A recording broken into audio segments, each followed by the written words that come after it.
forget it.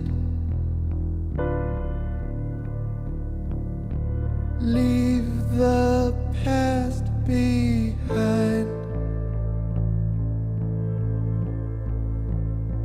Free my mind. Free my mind.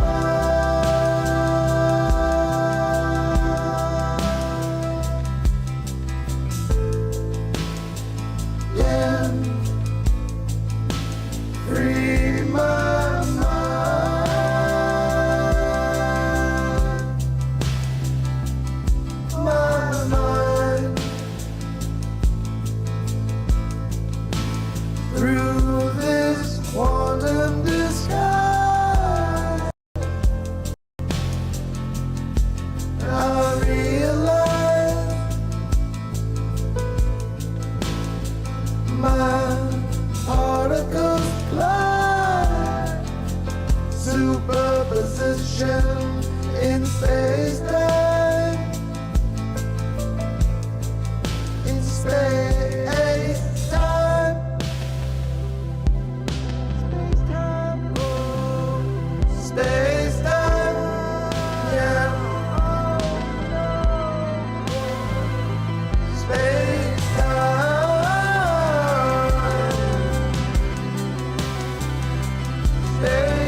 The runner feeds into the bottle way that opens up to styrofoam bay, surfing a reef of bags from yesterday, a pile up on baby toy lane. Alter your DNA, baby, with me.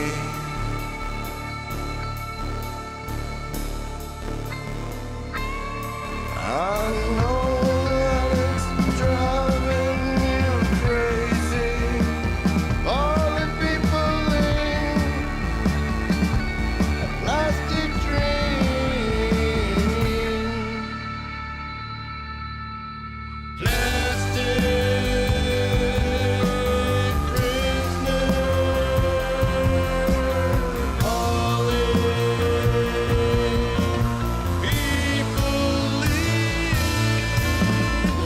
Holy resonator, my plastic gun. Oh, we got 2 new followers in the house. I don't know why I'm still using own. I thought I got rid of that plugin for my following reminders and stuff like that. Sorry about that, folks. Good morning from California. We started at 9. Like I said, got me some espresso for life. I use that if any of you guys love coffee, and I remember like back in the days, it would take me like 24 minutes because I used to like French press my coffee in the morning, you know. So and then I used to watch this one barista dude who was like telling me how to French press my coffee like I didn't know how to do it anyways. But I mean, all the way from the grind, the bean type to the grind and all that. Ah, so good. So good. Oh man. Woke up to some grim news and just a lot going on that makes me write music. This is, you know. But anyways, let's give a shout out to our 2 followers, Johnny Bot 2000 and Venusberg. Thanks for the follow. Now we're at 25. 25 more to go. It only took a couple months, but we're you know, with the first, I would, you know, first of all, I didn't have much going on before that platform-wise. Second of all, this stream is unique, very unique. Okay, I wear shorts a lot and Uggs and much of the same attire, you know, all the time. Not big on buying clothes, you know. Although I did buy me a pair of Levi 511 jeans the other day, just to know that I've gained 10 pounds and I won't be able to fit back in them until I lose it. I don't know, guys. I'm ranging between a 32 and a 34-inch waist right now. Went from 170 to 190 in a matter of seconds. I think it's because I'm drinking too much beer and eating too much, I don't know, Trader Joe's Bark Thins. They're so good, guys. Oh my God. Those Trader Joe's Bark Thins are like almond, pretzel, and chocolate, like dark chocolate. It's like bark. But you know what? There's another company that actually makes them, that right? They're called Bark Thins, and they don't even come close to Trader Joe's rendition of those Bark Thins. I mean, Trader Joe's put more chocolate in it. It's like a thick patty. Some come in all different chunks and sizes. Whereas the Bark Thins, like this little thin, not to say that Bark Thins aren't delicious, because they are, but I think Trader Joe's, just some of their stuff, especially when it comes to chocolate, Trader Joe's got it going on. Like, well, what else do they got? Oh my God. they're peppermint JoJo's. Like, have you ever had when it's Christmas time and around the holidays? Usually they start bringing them out around Thanksgiving. The peppermint JoJo's. They're chocolate covered Oreos with flakes of candy cane on them, and the candy cane center like a candy cane cream filling. It's so good, so good. And you realize, like, I used to eat a whole box to myself of those, right? Back in the days, not gain anything. Well, maybe did, just didn't realize it. But I never went beyond 200. Well, I did actually at some points in my life. But like the whole box, and on the back of the box it says 2 are like 30 grams or 40 grams of carbs. I'm like, holy dude, I just ate a whole box of diabetes. I've got a sweet tooth. But I brought some extra coffee just so I don't have to get up and go get more coffee today. This can hold 2 cups. So I think what is it? It's about 400 ounces in there. Maybe a little over or under. I don't know. But thank you, 25 followers now. We're eking up. Hey, the slow and steady wins the race, I guess, right? And last night was a tremendously productive day. I'm so proud that we got to stream last night. And for those of you guys who weren't watching, we streamed a music video. Okay. Something I made with my iPhone. And just one of my panels, it has like a black, some of my panels are black. I don't think you can see maybe one of them over there. And I basically just stood in front of the panel and lip synced my song. I had the song playing basically through my monitors here, and lip synced the entire song, and then added the audio later and synced my lips with the audio, and it was like a very, very budget friendly way of making a music video without all the bells and whistles of a music video, But yeah, it was so worth doing that. I did that actually. I did that during the pandemic, like when we were on lockdown. That's when I wanted to start live streaming, but I should have known to upgrade my internet speed back in those days. But I was like, oh, I'm grandfathered into this program and I'm paying so little, and but it was actually worth getting an upgrade because I should have done it. Shoulda, woulda, coulda, but I didn't. Oh well. Today, we're gonna do some. We got the drums set up. I want to give another go with On the Road. So we're gonna get to On the Road. We have finished 2 songs, so we're going to release 2 songs. One of them's a collaboration, more or less not really a collaboration. It was really written by my son, and I just arranged it, but he wrote it using that Korg, what's the name? It's a Korg synth app on the Switch, right? And that would be kind of a cool, like, if you're a gamer, that would be kind of a cool idea to stream your this Korg game. I don't think I've seen anybody streaming the Korg game before, which, would be kind of cool.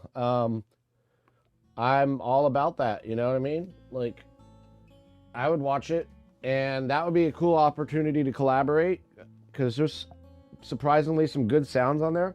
Only issue, I don't know if it was my HDMI capture card that I was using. It's some cheapo capture card that I got on Amazon. Let me see if I can show you.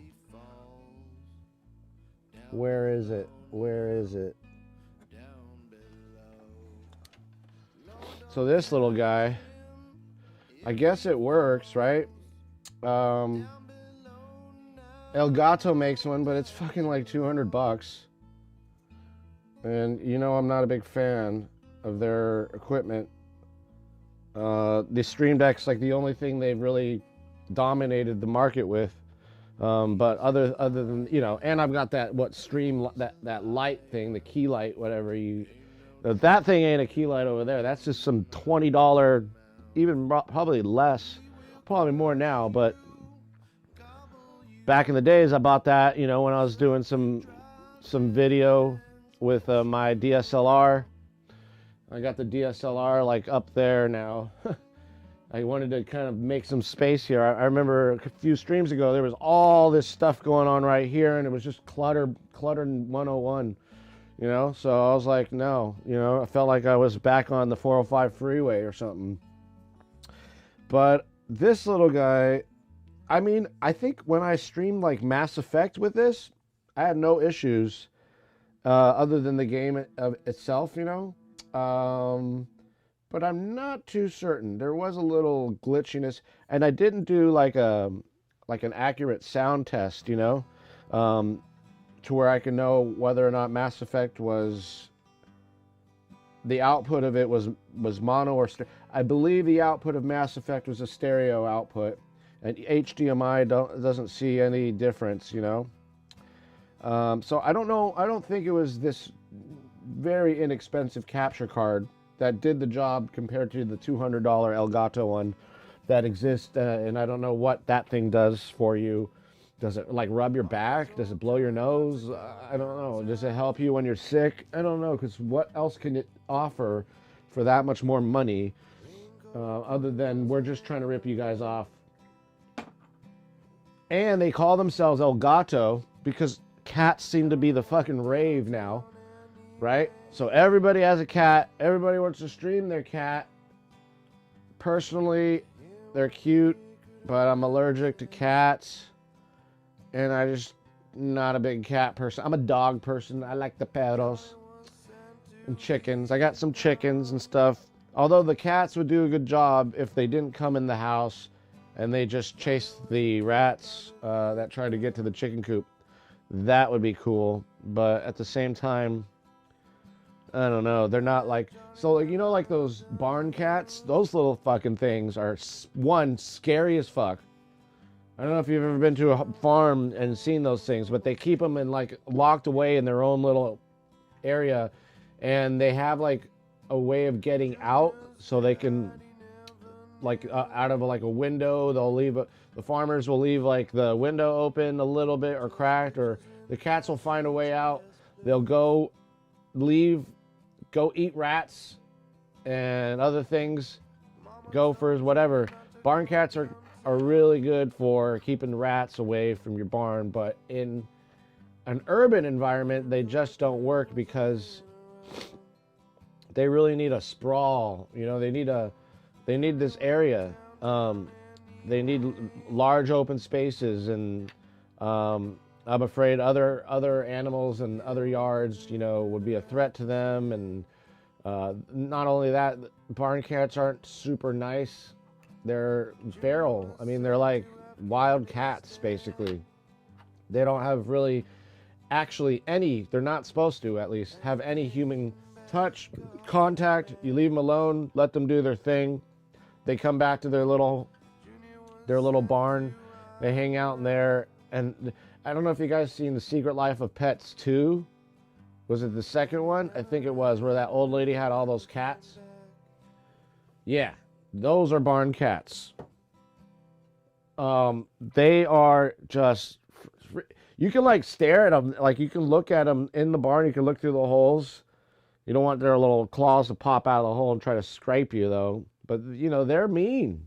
They're not friendly cats. But they'll leave you alone as long as you leave them alone. And they have a really good like range. They really skirmish the area. And get rid of a lot of the rats. There's been like a huge surge of rats, according to the farmers, like lately. Not only well, we don't get them in the house because that would just destroy me. But we do get them around, you know, and there used to be some cats in the neighborhood that would take care of those, but you know, now we got my dogs, and terriers are natural, they're rat hunters, you know, that's what were meant to do. So they sometimes will catch a rat and they won't eat it, they'll just like kill it and then leave it, you know, and then I have to find it somewhere after I smell it. Thank God they don't bring them into the fucking house, because that would just, I don't know. Yeah, rats are just disgusting creatures. Unless you're a lab rat and you're going to be used for research purposes, good on you. Thanks for the sacrifice. Yeah.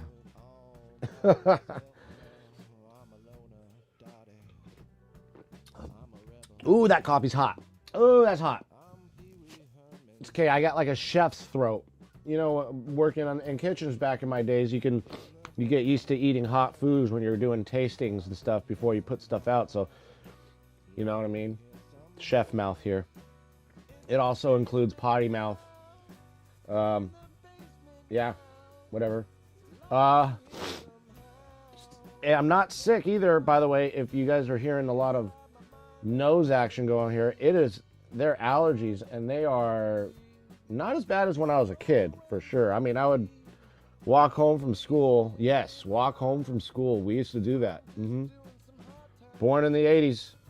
Actually, born in 80.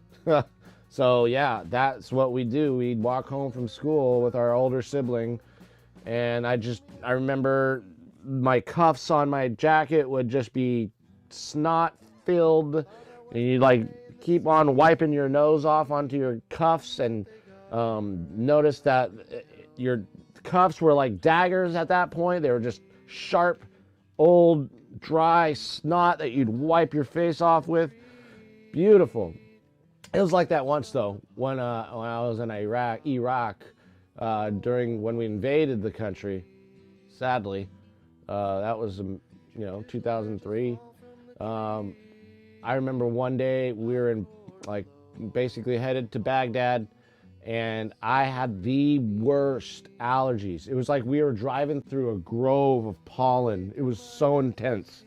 I mean, you could see the dust on you and everything. And we were wearing those stupid mop suits, which we thought, because we thought it was there was gonna be chemical attack. Sadly, we were mistaken, and we trained for chemical warfare, only to find that there was nothing. So we're wearing this fucking mop gear, right? Mission-oriented protective posture. That's the MOP, the mission-oriented protective posture. That's the acronym for MOP. And you'd be the trackers, which were all reservists, which they're dicks too. They would throw right when we were about to dismount into a combat zone, they just throw all our gear out, like all of our mop suits, so we'd be like looking around, where's my boot? Oh, I don't have my boots, my old mop boots. And if you have different size feet, right? And you're looking, oh, now you're wearing somebody else's boots, and that other person got their boot now because they got the good pair, and it was always a constant, just hang on to your boots, don't let them throw them out, and eventually try to get a pair that fits you when you do see them get thrown out. Go over there and grab something that fits your feet. Semper I, fuck the other guy type of shit, Definitely was a lot of Semper I going on, okay? Especially with the mop boots. But then we found out we didn't need them. You should have seen the look on all of our faces when we found out we could take off our mop boots and our mission-oriented protective posture gear, mop gear. When I found out you can do that, when we were like, what the fuck? We were like, what? We wore all this shit for nothing? It was fucking hot. I mean, it was hard enough to piss in those things, let alone be in an Amtrak and have somebody dick right over your shoulder taking a piss because you're all crammed in there like a bunch of sardines. No joke, literally. Dicks on shoulders, okay? There was no other place. And you're peeing, so you may get a little spray, but you can't feel it because you're wearing mop gear, so you're protected by chemicals, including another male human's piss, which we didn't have any plastic bags, so what would we use? Our MRE bags. You know, the MRE, they're like these really, really thick plastic, you know, durable plastic bags, probably BPA ridden. Probably everything in those things were BPA, like lined and all that. Who knows? You know, but there was so many calories, like 5,000 calories per pack. It was just insane amount of calories that we would burn in moments, just, you know, hitting and rolling, running and sweating, and you know, nights of not eating and stuff like that, and just being stuck out on a listening post or whatever, and with no food. So there was days you didn't eat, but like I remember those bags are also piss containers.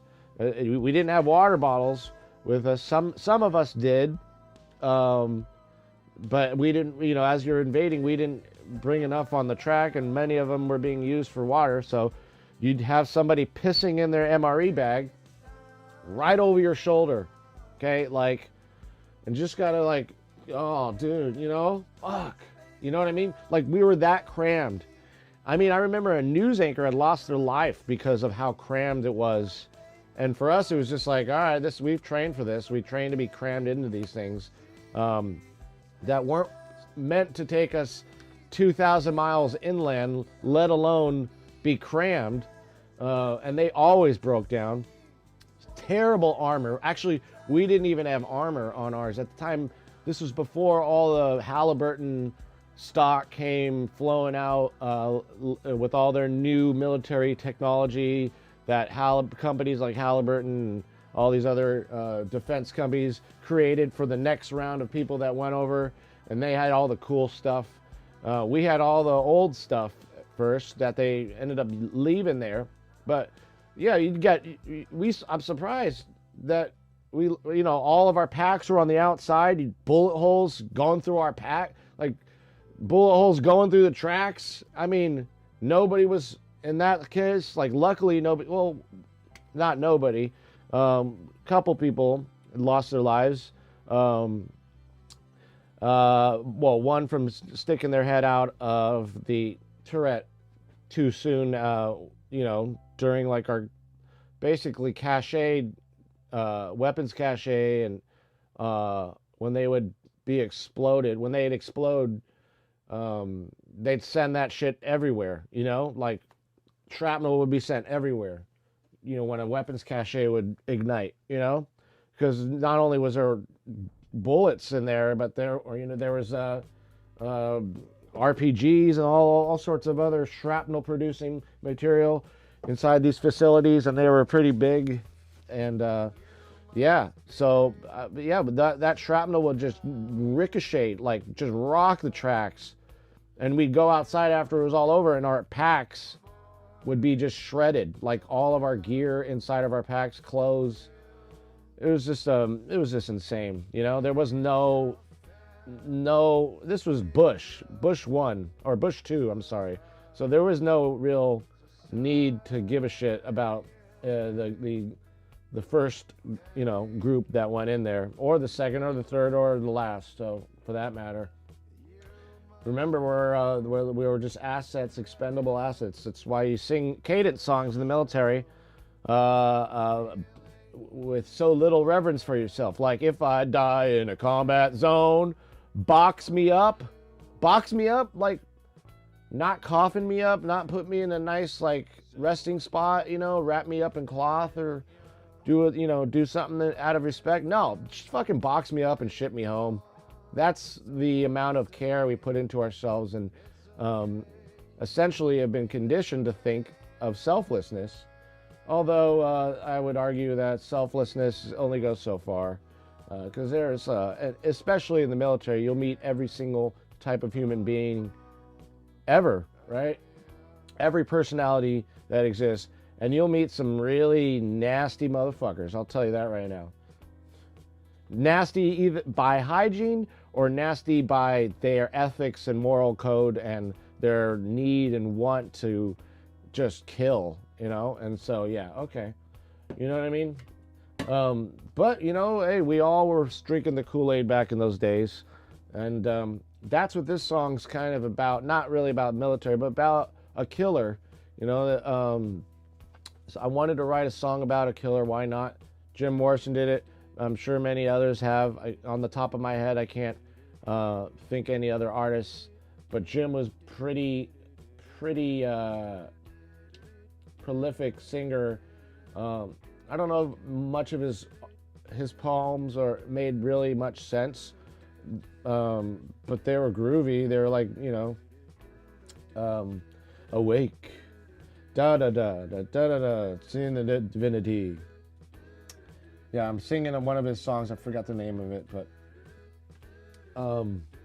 yeah, it was just where.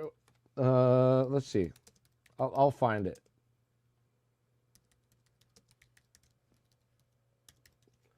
I'll find it right now. It was called,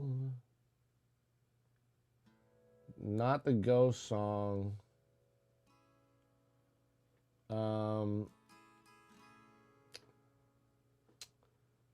Was it the Ghost song? But let me try it real quick. I don't know if it was the Ghost song, but I'm like determined to find out the song.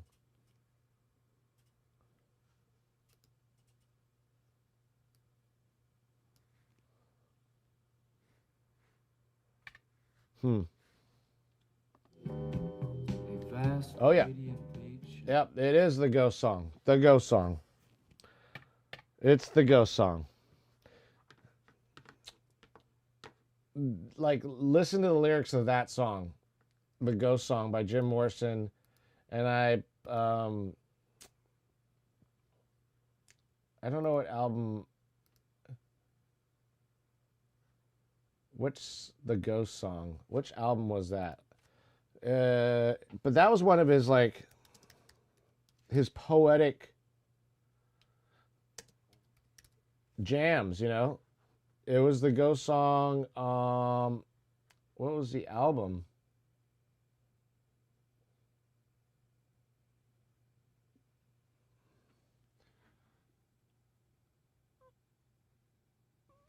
Yeah, I don't know the album. It's just the Jim Morrison and the Doors, really. It was, but interesting song. Could play it, but this is not about Jim Morrison.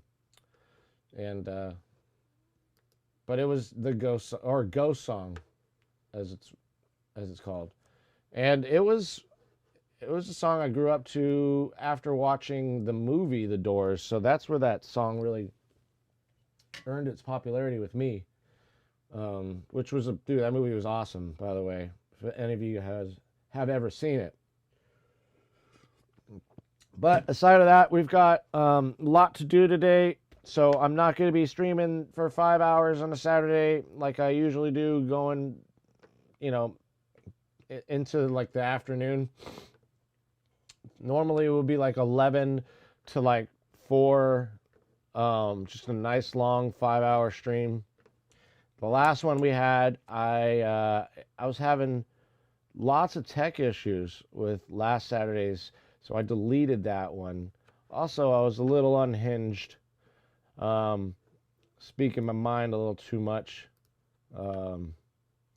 But yeah, it wasn't even a fun stream, that last Saturday one for me. It was just like I don't know, wasn't feeling up to it.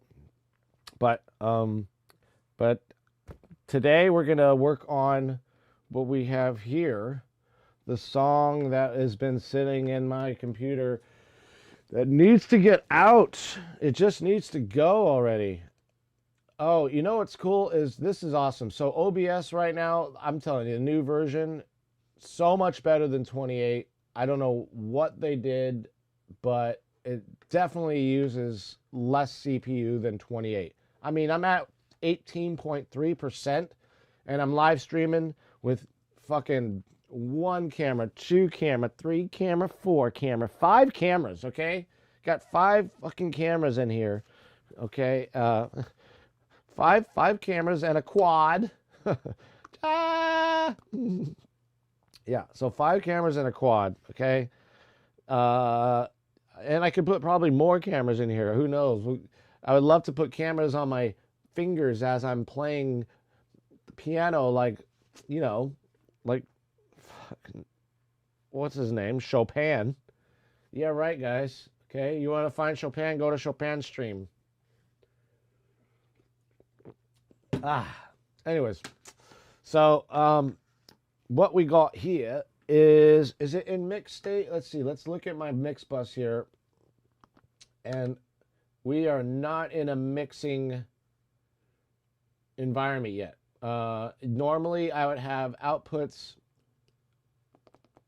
1 and 2, and then 3 and 4 and 5, 6, 7, 8, all the way to outputs 13 and 14. Actually, all the way to outputs 11 and 12. I have 16 outputs. 15 and 16 are my returns, so I can't go back, especially with this setup. I have to sacrifice an output or two in order to bring the signal back in from analog to digital again. So I'm going from analog to digital to analog to digital, if that makes any sense. And that's the way it has to happen when you're working with analog gear. And so that's why a lot of analog studios will have these large format consoles with 20, you know, my magic number of inputs would be 24. That's really all I would want. Max 32. But I would rather go more outputs than more inputs. So, you know, who's going to track? I mean, unless you're tracking an orchestra, which is hundreds of inputs, right? I mean, you could do it with 24 inputs. You can track an orchestra, a small orchestra, I would say. But the outputs are really the bread and butter. As many you might not know that or might know that, but outputs, they, you know, I got 1 through 16, and 15 and 16 are my returns, so those are off the board. And 13 outputs, 13 and 14 are my outboard.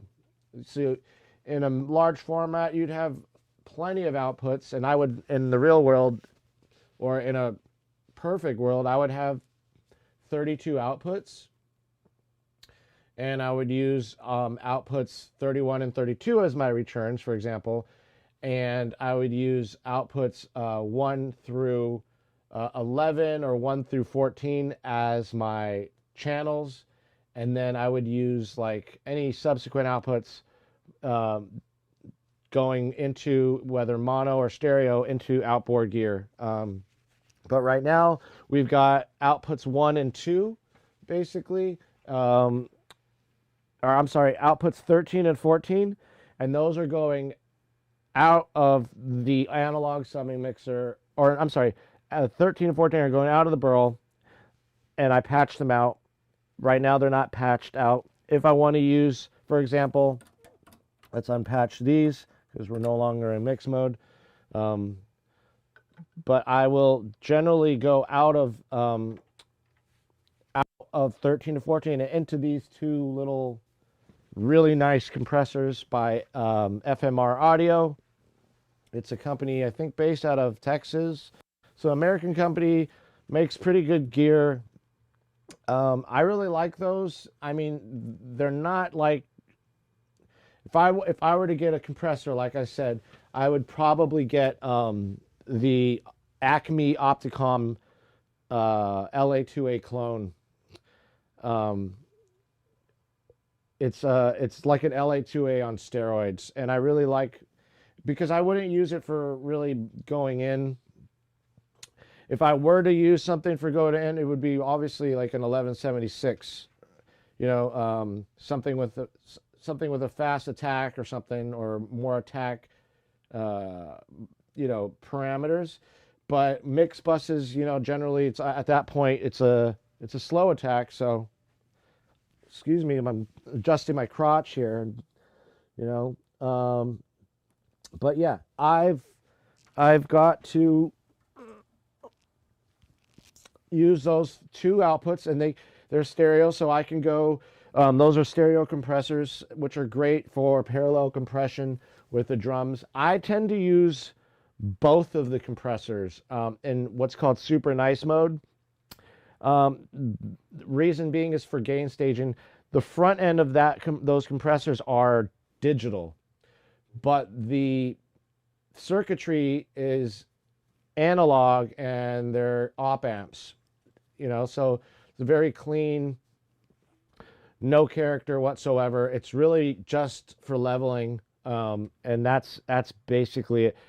And it's also to sometimes, like, you have a snare that needs to be tamed or something, or a punchy kick that you want to tame, and you just put that alongside your normal mix bus for your drums, and you have a parallel mix bus for parallel compression, and you just put them side by side, or you can use the channel. So, like, for example, all these drums here, and then a stereo channel next to them, running in tandem, basically running with them. That is the compressed drums, and that's the parallel compression I use. You can go in with it. I've generally like to, when I track, I just go in. I use so I do a compression on the way in for certain things, like guitar. I have my pedal board and I compress my guitar all the time. It's like a standard practice. So for electric guitar, for example, I will compress, and for electric bass, I will use the Cali 76 compressors, which is an 1176. And that's why I use those, because they have a really nice attack and release. And on the pedals, they're blended like together, so you got to just get it right. But they really help sustain the notes on the way in and tame the notes on the way in. And I don't have to do much, really, if anything, compression-wise. After that, it's already good to go, and I'll, at that point, do some EQ work on the mix bus, or maybe even on the track itself, and I will cut some of the lows that don't need to be there. I'm, on the bass, the same thing, the compression on the way in, but also on my guitar as well. Up here, I have the UAD 4710D preamp, and I use that sometimes for vocals, but mainly for guitar, especially when I'm tracking a whole band and I'm utilizing, if anything, I would utilize the BURL preamps for anything that I was gonna use. Like, if I wanted to just do this by myself and I had the choice, I would use the BURL preamps for everything. And I wish I had 8 more of these things, right? Which I will one day, hopefully.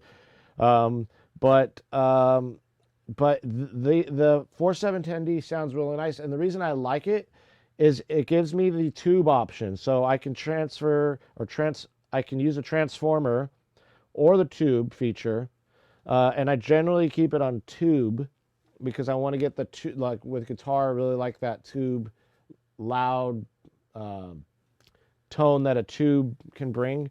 It's a little louder, or just a little bit more, I don't know, you could just, it doesn't tame as much in my mind.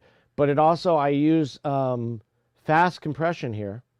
So it comes with an it comes with a 1176 circuit that's fixed between slow and fast attack.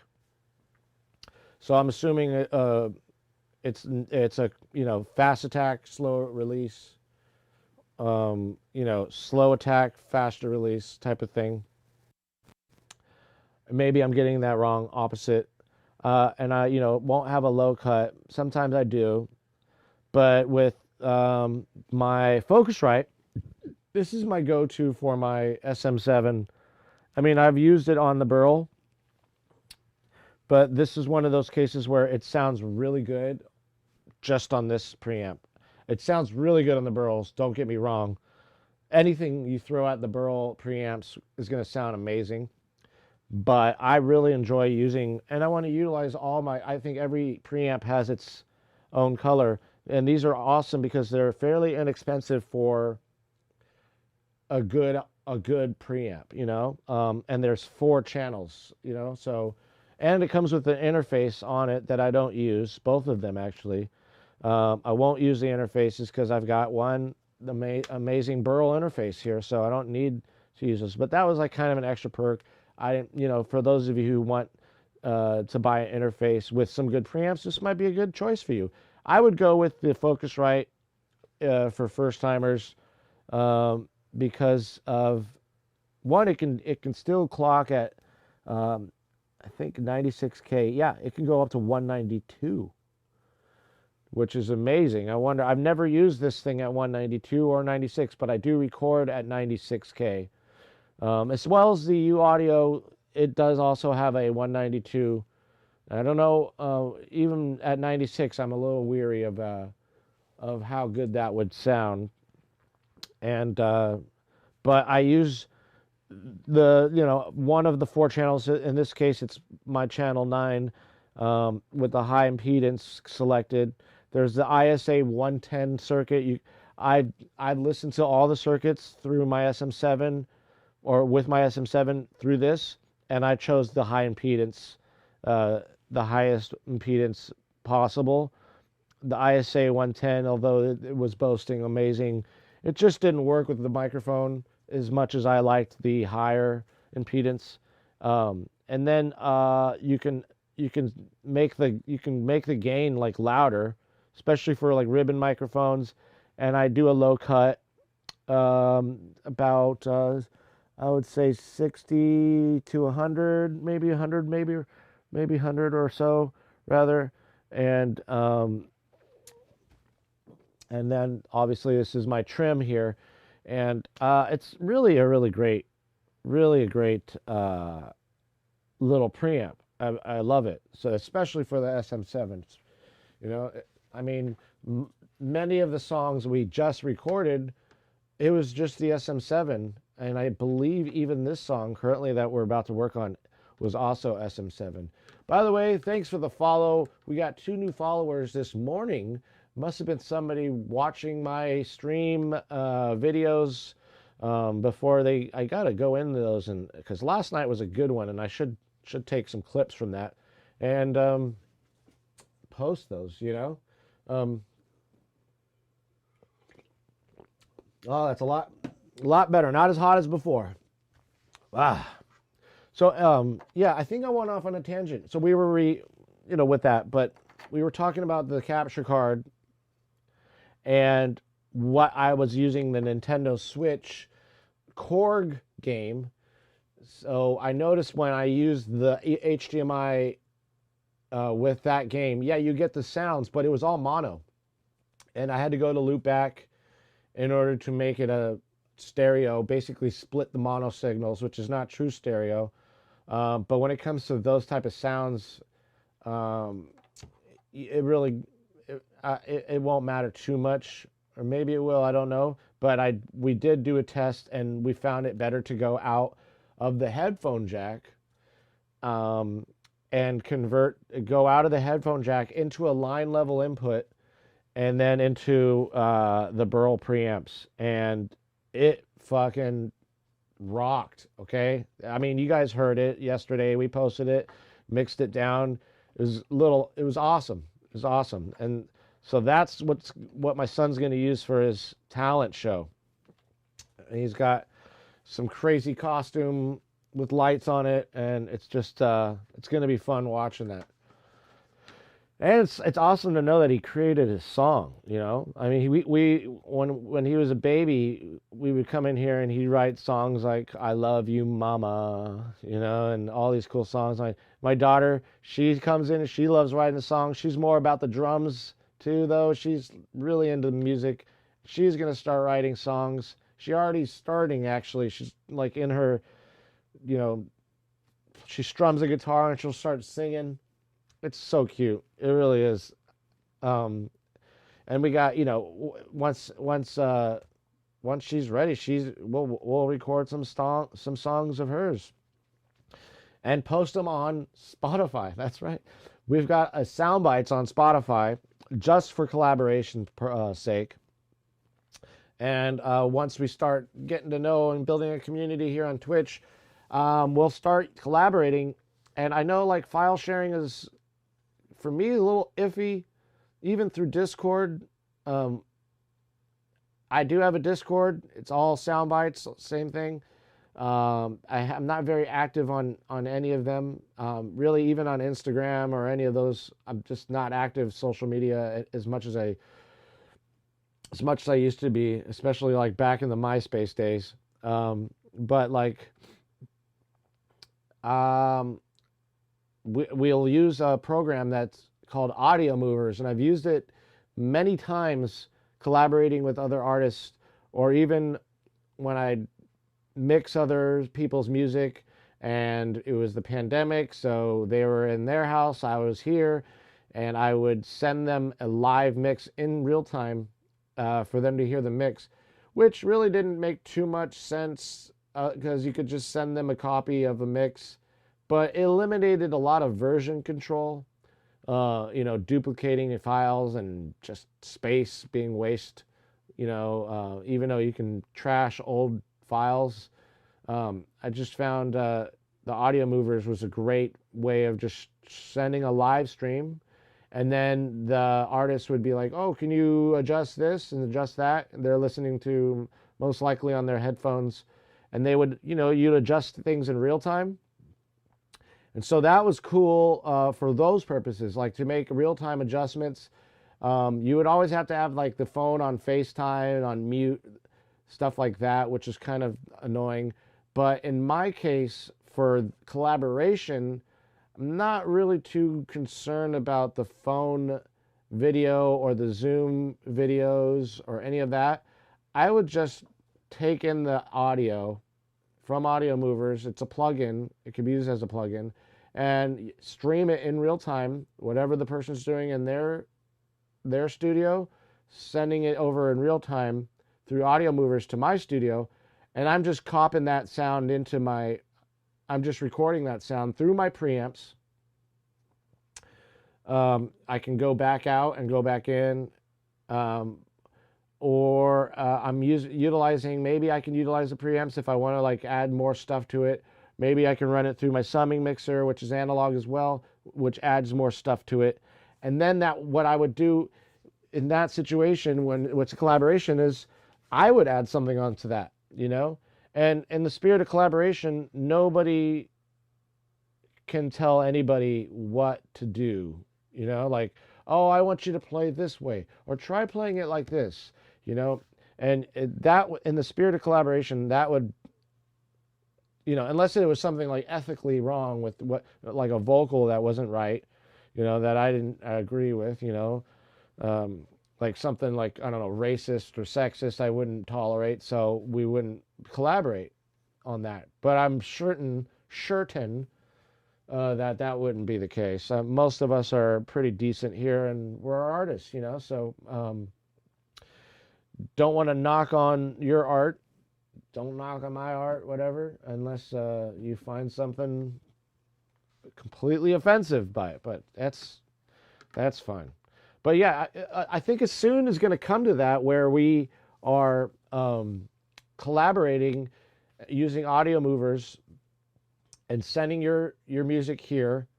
And it's by the way, when a collaboration occurs, it's generally me initiating the collaboration.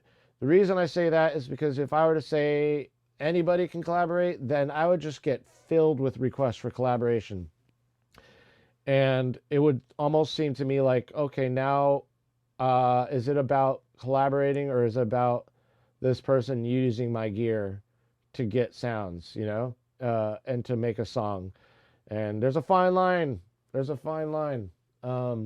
But if I were to come to you, for example, and I'm not saying I'm better or worse or anything, and I'd say, I like what you're doing. I would love to collaborate sometime. That's kind of a hint at let's collaborate, and that's the invite, you know. So I think for my purposes, for the expediency or efficiency, uh, you know, it would be best for me to initiate the collaboration discussion and move forward from there.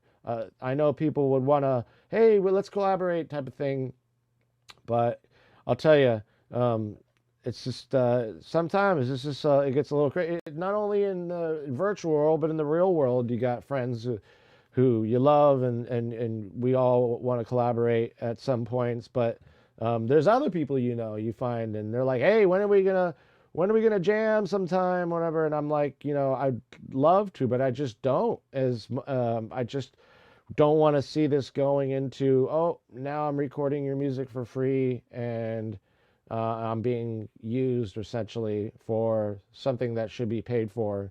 So there, once people get their foot in the door, they'll try to take as much as they can first, to get a freebie. And I've learned many times the hard way, because I'm such a nice person, freebies are, unless it's something that I'm going to get something out of, what's in it for me? That's the first question I really ask at that point is, oh, well, you want a freebie? What's in it for me? Well, I can get your music on the radio. Okay, then let's do it.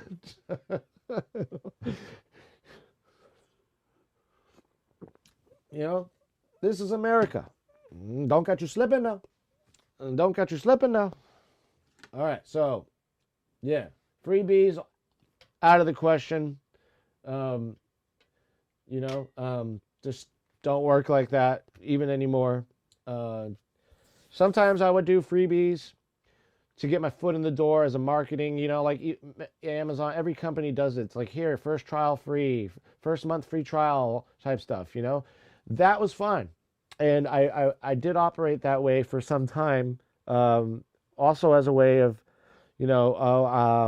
look, like I had a show out in town, and I raised a bunch of money from all the local businesses to do this show. Didn't pay anything out of pocket, really just went door to door, different businesses. Will you fund my event? We're showcasing a lot of local artists and stuff. And some of the artists got paid for their work, and other artists, I paid them with a free, recording, basically, mix and master, which is well beyond reasonable. I mean, and they had some of their best songs were recorded right here, and that led to other jobs, because the artists loved the music so much that it led to other jobs, which was basically nonprofit, working for nonprofits, doing music for disenfranchised youth, incarcerated youth, kids literally in jail for mostly drugs, mostly drug related offenses. But a lot of these kids are in jail. They're writing some really dark poetry, and I would turn it in, and it was like my job to turn it into a song, and then we put it on the local radio station, and that was fulfilling to some extent, because sometimes we get really, really, really good artists that just blew me away with their vocals, and some of them were actual singing, they had no tunes, nothing, no melody or groove to sing to. They're just singing their poetry out. So beautiful, some of these artists. And then you'd be like, get them, let's get them. Let's put these people in the spotlight. Even we had board members like Anderson Paak, still is, I think, on the board of that, of one of those programs I was working for. And I was like, this can be it right here. This is a song. This can make you. And then that person was gone, like nowhere to be found in the system. They, ended up running away, or going back to jail, or going into the mental hospital. I don't know, what do we call them? Mental hospitals? What do we, just a hospital? I don't know. They were committed to a hospital type of thing for, not only substance use or abuse, but for other situations. And so you lose them in the system. You can't find them ever again. And you're sitting here with a really good material that you can't do anything with. You can't share it because of the confidentiality. You didn't get their approval. And it was just really difficult, At that point, I was just like, I can't spend this much time on somebody, and then they turn around and don't want to do anything with it or are just missing. Um, yeah, it was. So I was like, you know what? I'm gonna start live streaming. Let's focus on me, and if like other jobs like mixing and mastering still come in, to where I'm doing stuff for clients, I'm still around for that. Still around to mix and master your material, if need be. And I have my rates for that. And if any of you guys are interested, after you hear what you hear and what you've heard on Spotify, yeah, we can probably have this conversation in my Discord. And I will I don't think I've fully gotten not the workings of Discord, but I'm kind of new to it, just like I'm new to Twitch for the most part as a streamer. But I'm a fast learner, but also a dad, so I really don't have much time to learn a lot of things currently, but I'm learning little bits at a time. On my nights off, I'll learn how to, for example, like we just got the panels done on my Twitch page. I didn't really know exactly what Markdown was, so I had to go learn that, and now I know. But I noticed something different, though. On my panels, on my page, if you go to my About Me section, they look fine on my computer. But when I go to my cell phone or to another computer, they don't look the same. I don't know why that is. And I wish Twitch, if that's a Twitch thing, I wish they'd fix it. If that's a me thing, I got to learn how to fix it.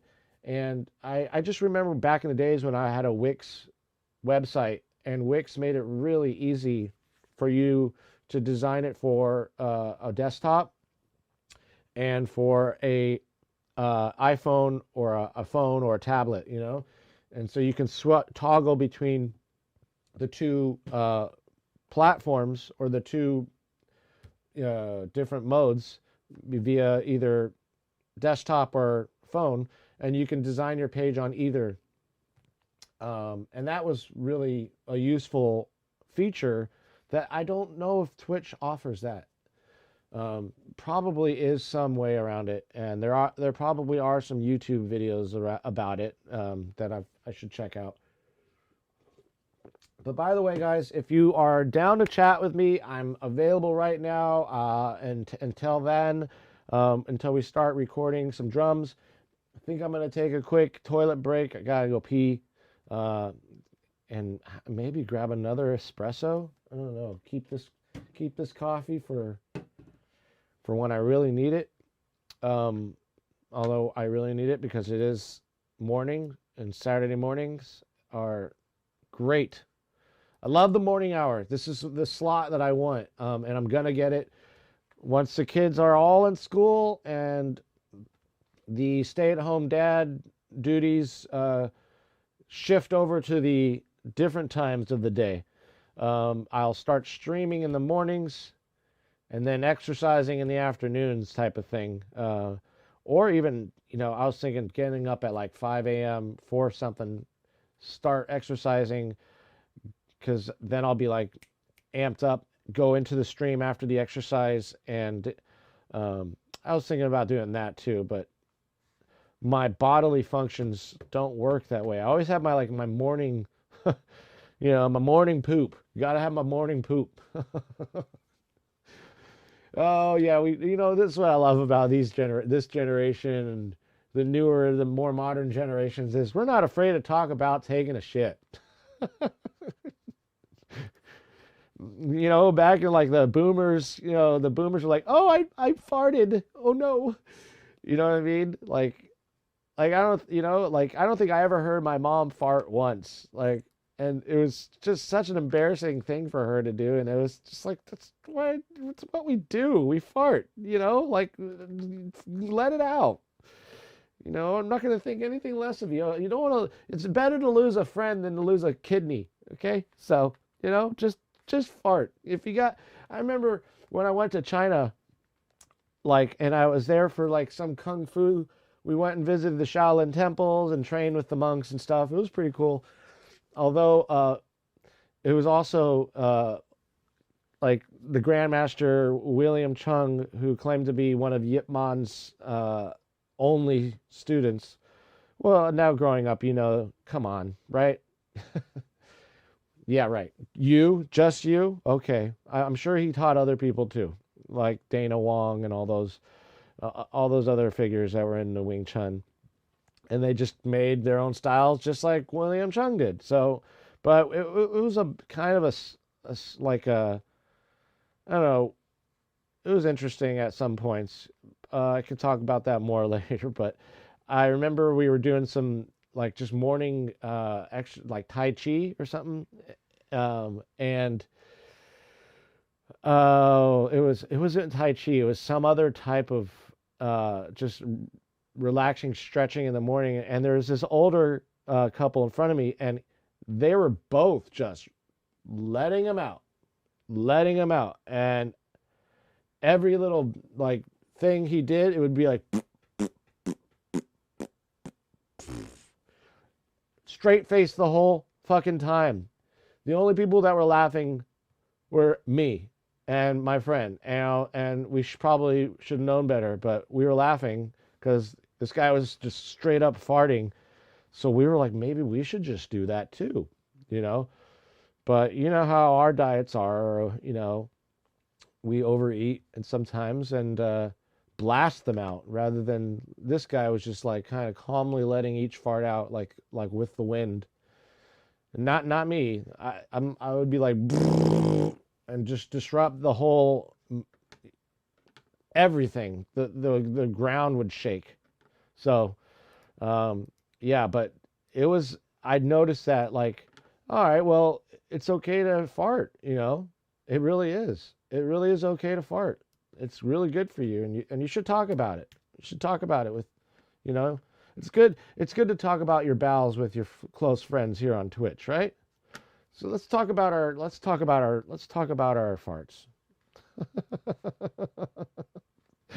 I'm now looking at my video like it's like there's like a 15-second delay or something, and it's hilarious. You see, I'm like doing this what I was just doing a minute ago. I'm like, oh my god, I wonder what people are thinking right now.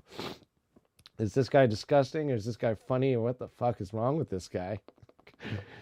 Talking about farts. I came here for music. Sorry, didn't mean to surprise you there. Oh, I don't know. Oh boy. Let's listen to my old drums real quick. What I did with this song. This is what I like about Studio One, by the way. On another note, let's just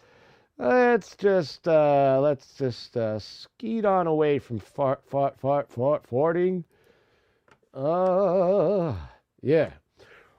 But China is awesome. Like when I went there, it was like I always wanted to go to those temples. You know, being a martial artist myself, I really found, although I do love jujitsu, but I loved kung fu. I loved Wing Chun and Shaolin Do and those styles, and I found that, you know, with when I went to China and meeting the monks, same monks that you would see in the magazines, you know, in the kung fu magazines, you'd see the same monks like they were superstars, you know.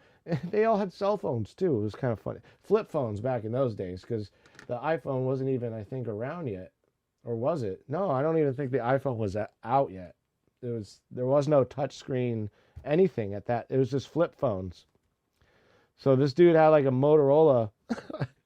he always had his phone and he was wearing like the whole like Shaolin robes and everything, and but just going in there and hearing their chants, and just seeing the beauty of all the temples, it was an amazing experience, you know, and learning about all that and Taoism.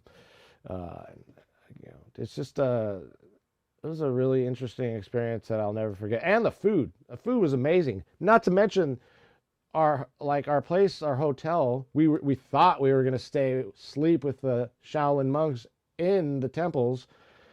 No, we slept at the Shaolin Hotel, which was right outside of the monks' monastery. The crazy thing about that is you'd see like school in the morning and all these kids like dressed in their same uniforms, like red, and it would be like kung fu school all morning. I guess this is where the monks train the kids and all that. And it was just like all morning. You see these kids waking up at 5 a.m. and going home like they're there all day. They're there for like 12, 14 hours, whatever, just training.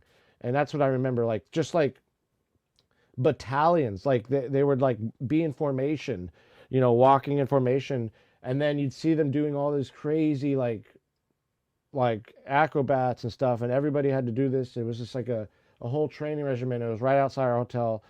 And I remember like, you know, there was no the booze. We didn't have any alcohol with us or any of that, but there was some what's called like Chinese health wine. And there was one with like some insect inside, another one with another form of insects, another one with, think, with a snake or something.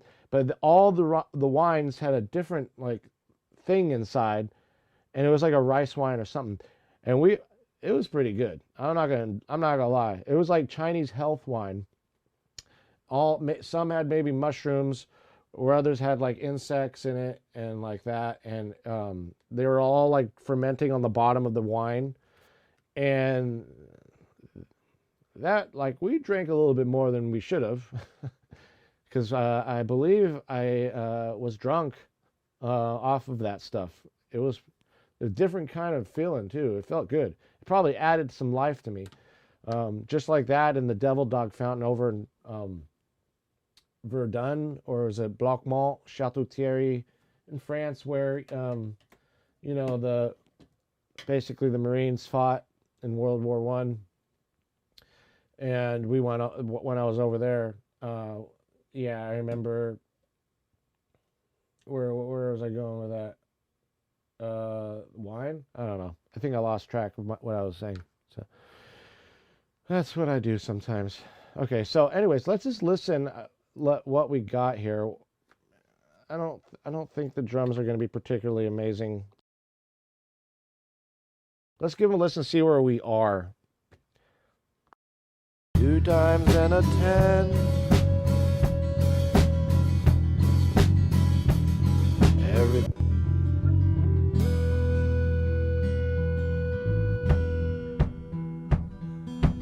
On the road,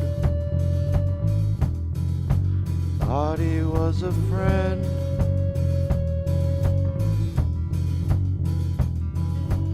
Who knows how? Who knows when? As the killer arrives, with 2 times and a 10. Everything to hide. He's on the road again.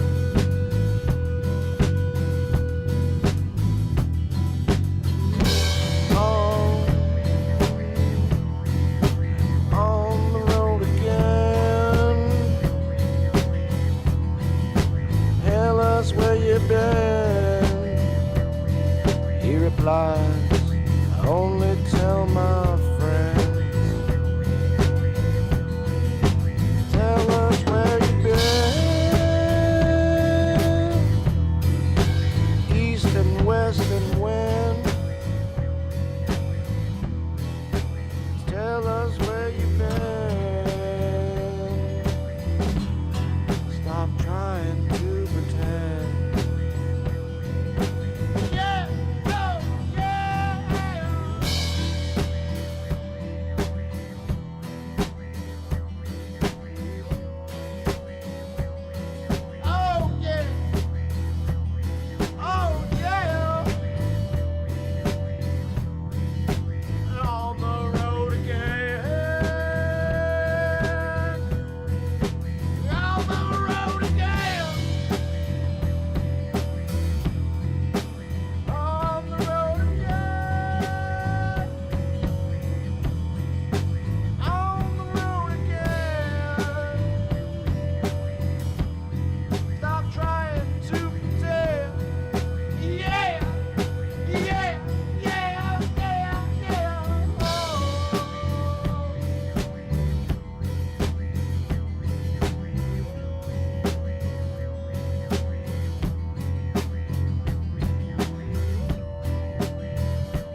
Okay. Yeah. No. Oh, hell no. Those drums just sound not ready. They don't sound good. I know I did several takes of that. We're gonna definitely keep them, but that was. I mean, this is embarrassing, guys. This is embarrassing. This is what the stream's about, though. I mean, all jokes aside, I literally am at my most vulnerable state when I got people watching me fuck up all the time. And that's the process, especially if you're a multi-instrumentalist, you're the jack of all trades, you're a master of none, which means that I'm not going to get this the first time. There's been some like magical, like there's a couple songs where I just play the drums magically. It's Up to You is one of those songs that's on Spotify. Where it was like a simple, real simple, slow, Pink Floyd type of drums. But this song is this song specifically kills my shins because I'm on the hat, and I'm just like, and that's why I got my Uggs on, because the Uggs are like they're like my savior, I'm going to take a quick pee break. About an hour in, we're an hour and a half into the stream so far. So I'm going to take a pee break. Let's see, I noticed now we got a little bit more CPU usage, but still nothing as bad as what I had experienced with, what I experienced with the last version of OBS. And I do believe it was a OBS thing. It was, because I haven't experienced any of these issues. Crossing my fingers here, knocking on wood. Hopefully we don't have any of these issues today. Before we get to coming back here, I'm going to just make sure everything is rolling correctly. Like with my buffer size, everything. I usually go with Studio One. This is just another thing amazing about Studio One here, if you can check out what I've got. My audio device, my device block size, buffer size, whatever you want to call it. Look at the latency here. It's 4.6 milliseconds. Okay, so it's a round trip of, that's really, really, really, really, you won't be able to tell the difference. Okay, it's really good. I mean, even if I go down to 32, which I don't do, because you're just asking for a computer to crash, and it just doesn't make sense. Look at how, I mean, it's like literally 0.3 less. You know what I mean? So like, there's no need to go there. And then this is something that Pro Tools I don't think offers, at least since I've used it. I don't know if they do this now. I'm a totally anti Pro Tools. I have it, don't like it, used it for years. It was probably the stalest relationship I ever had with a DAW. It just felt like sterile. That's what it is. It's a very sterile DAW, and it doesn't have any character, doesn't have any cool features that are visual, doesn't have a good way of being efficient. It's just not an efficient program, though it is industry standard.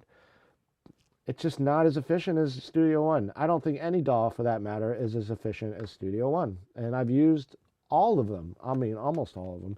From Cakewalk to Logic to Cubase to Pro Tools to Fruity Loops to Ableton, which is, if I were to go with somebody other than Studio One, I'd check out Ableton, but the one thing I don't like about Ableton, before we do that, let's go here. 128. That allows me to also, instead of going 64, 128 as my processing. There really is no worry. Look at the round trip on that. The monitoring latencies is 67 milliseconds. But for instruments, it's 7.33. You don't hear this at all at this point. Unless like you're Superman. But like, so with Ableton, what I really didn't like about Ableton is the routing. As you can see, like, I mean, the session view was my favorite thing in Ableton, and then there's your arrangement view in Ableton, which basically every DAW has an arrangement view, right? And then the session view is another component, which was their bread and butter. It was really like great for DJing, great for doing live loops, great for those types of things. But but Ableton doesn't have what we formerly known as, and you can make them, they're auxiliary channels, I think, which is essentially like a bus, right? But you have to like create them, and there's a lot of workarounds to do it. But really, that was what, I mean, the busing is especially for recording artists and mixing artists. Busing is an essential component. All large format consoles have bus matrices, or even just like a matrix or grouping mechanisms or whatever. And so it's essential to have, and I hope Ableton catches on to this and creates those features of busing out, and more. You can also load sounds and load audio files and stuff like that, or tracks as mono, but you're gonna have to go into the settings, the preferences, and create however mono. You have to activate those, which you have to do with Studio One too. Like, for example, if I'm gonna go to my audio, not here, oops, well, I can go here. Oops. Let's go here. Okay, so right here, audio in and out. Ableton has this too. I have them all mono, but by default, here's a stereo. This is from my returns. You know, I can utilize the same inputs for those. Oh, you're not seeing what I'm seeing. Okay. See, everything's kind of mono here in my setup, my 16 inputs. And then I input 17 and 18, which are just going backwards here, for two stereo inputs, you know, outputs 1 and 2 and outputs 3 and 4, or inputs 1 and 2 rather, and inputs 3 and 4. And then obviously with my outputs, those are going to be stereo, right? And on a large format console, many of them are mono. And so this would have normally been my master output, as you can see all the way over here. It's not applicable, not in use. Volume's down. I wish there was a way to hide that. It's kind of an eyesore, but whatever. It doesn't. That's if you're using Studio One in the box. I don't use in the box. I'm going out analog, so I had to reconfigure my outputs, and that's how we have it, you know. The Q mix function isn't very useful for me with Studio One. I use Sends, which is essentially the same thing, and it's kind of the Pro Tools way of doing things, you know, sending something. Studio One has all these added features like effects buses instead of a mix bus. I don't use those. The reason I don't use the Studio One effects bus, because watch when I do. If I add an effects channel,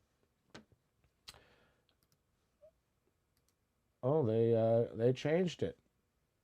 They've changed this. This is new. I don't think before you could send the effects bus like you could with the normal. So that's new. I think that's new, because I don't remember Studio One. That was one of the reasons why I wouldn't use effects. It doesn't really make sense either. Like, it's the same thing as a Sends, you know. So it's just another cool way of creating a bus, but it really, just a normal, you know, bus channel is fine. So that's, you know, where I am with that. But DJ bus, oh, Dig bus, God, okay. So yeah, we put a didgeridoo in there, as you can see. I had to cut out some of that, or notch out some of the mud in there. And on the Dig itself, we had to do some, look at that. So obviously we cut that out in the mix bus right there. That's the bus equalizer, and this is the channel strip right here. And the channel strip we brought up a little bit over in the feel you, kind of almost feeling you range, which is obviously the chest thumping is right here. We don't need that with the didge, so we cut it out. It's still going to slightly be there, but this kind of helps just a little bit with the warmth of that didge. Didn't want to make it just, 500 and beyond. So wanted to keep it there for those purposes, and then cut it out. And then once it hits the mix bus, kind of fine tune it. But it sounds pretty good if you listen to the didge just without the drums, On the road.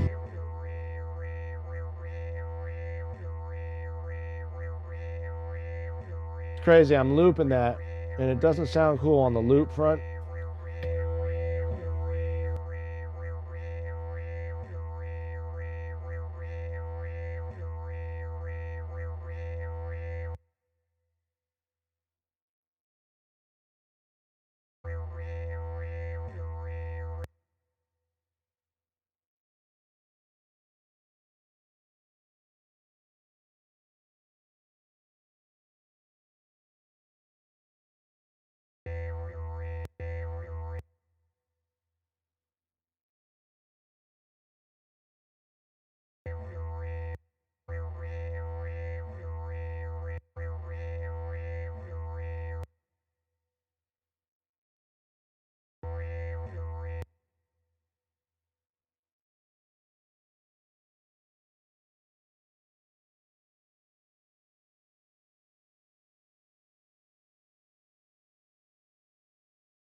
It sounds like I'm like in there, but I am doing that. That's what I'm doing. Exactly what I'm doing. I'm basically fart mouthing it through there. Let's see how that sounds.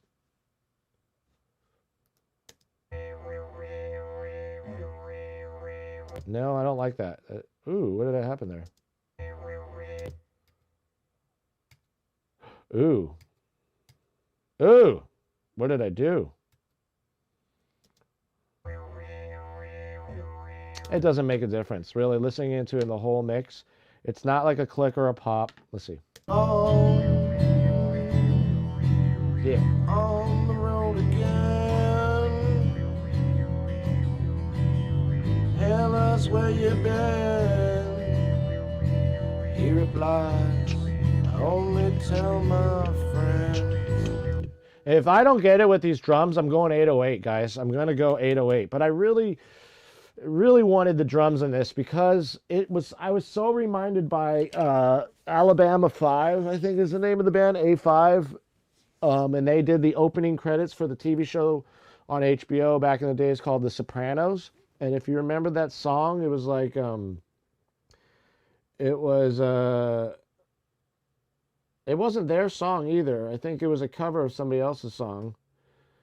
But that song is what inspired me to write this song, the bass line and everything. And so the beginning of that song was like, it was Alabama 5 and dun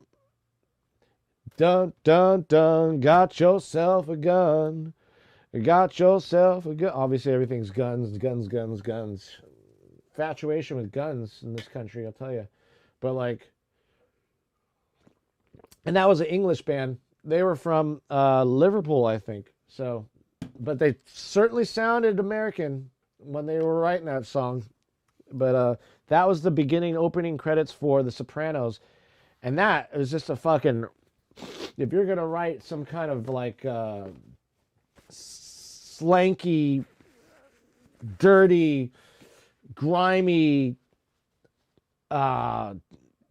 smoke-filled bar fucking melodies, you know what I mean? Like, you got to go dark. And that's where I was like, oh man, Sopranos was dark, like, so I kind of took from Jim Morrison and The End, or even not only The End, but much of like Jim Morrison's poetry about like his childhood when he was, basically traveling to California and his parents were driving, and he saw like an Indian or Native American, but he called it an Indian back in those days because it wasn't. Oh,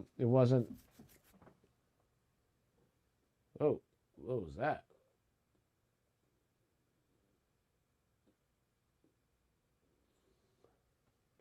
I'm gonna go check on what that was real quick. I heard a clickety clack like Rumpelstiltskin.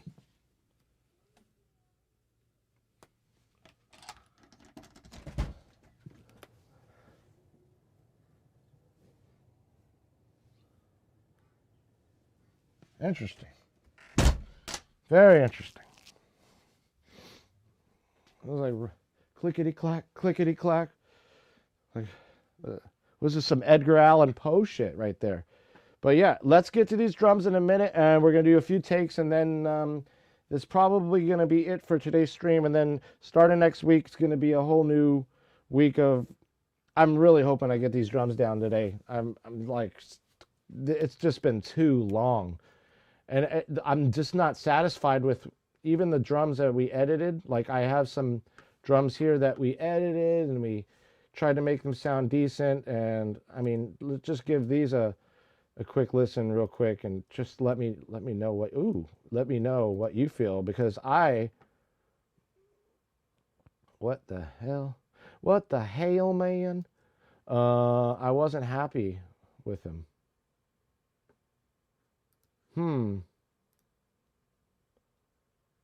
Kick, snare, overhead. I seem to have misplaced these two. Well, that's just more the reason to say, fuck off. Let's do it from the beginning. Okay. So I'm a quick bathroom break and a little bit more espresso. Got some water here, and we're gonna get moving. All right.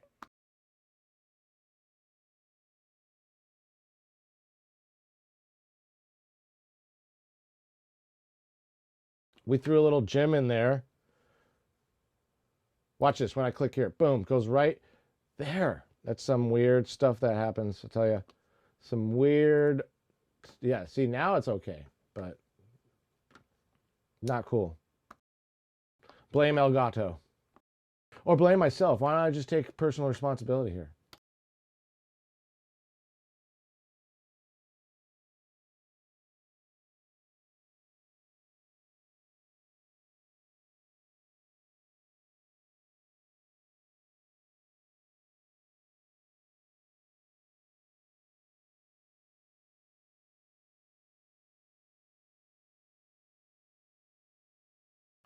Just getting this here set up, and we're coming right back.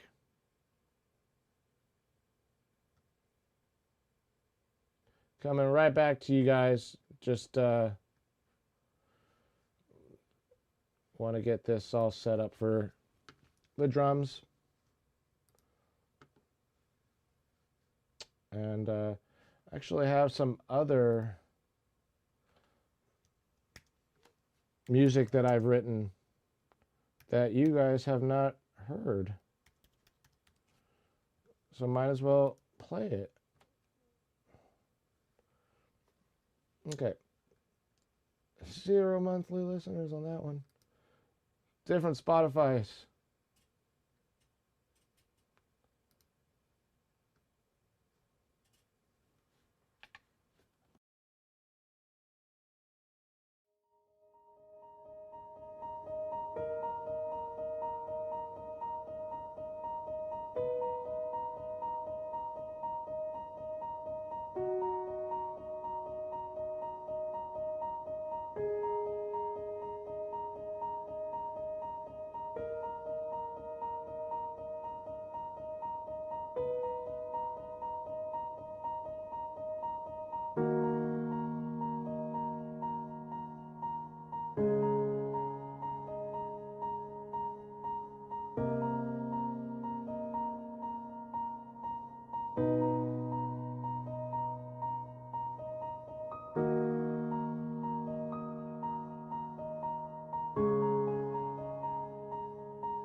Yes, yes, yes. That song right there was written by me.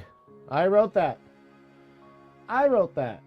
Um, for a documentary film that didn't ever surface, but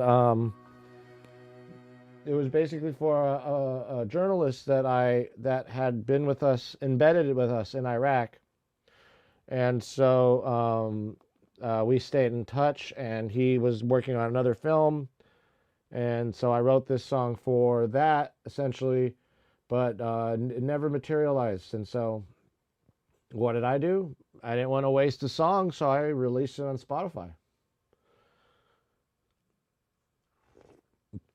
I have many instrumentals, electronic instrumentals, not just my rock side of the Willow Tree.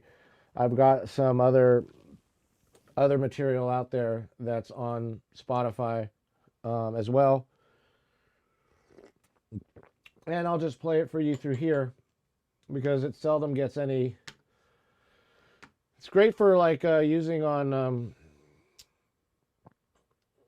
you know other means, like for posts and Instagram and stuff, and sad moments or happy moments or intense moments or making coffee or anyways. All right, so we're going to do what we came here to do. Let's do that voodoo that I do so well. By the way, if you haven't given a follow yet, stream donations, what are you doing up there? I'm getting a little ahead of myself here. You're supposed to be there, but not stream donations. What's going on here? That was, I didn't even do that. See, that was straight up some voodoo, some stream deck voodoo. Okay, talking all this shit on Elgato, and they're like, they're sending their little ghosts out to fuck with me midstream. Anyways, so what we're gonna do here is what we kind of do, and it was to record some drums. So let's make sure everything here is set up correctly. We got channel 3 and 4 phantom power on, 5 phantom power on. Yeah, let's just work it. This set. Look, the preamp settings look good. I'm really hitting those preamps pretty hard, especially like my inner kick drum. Like, I got the gain up on that thing and it's just fine. Although I could just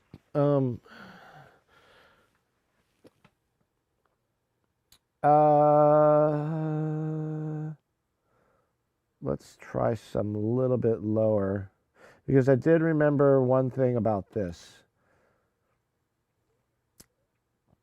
is that and I generally won't use the pad.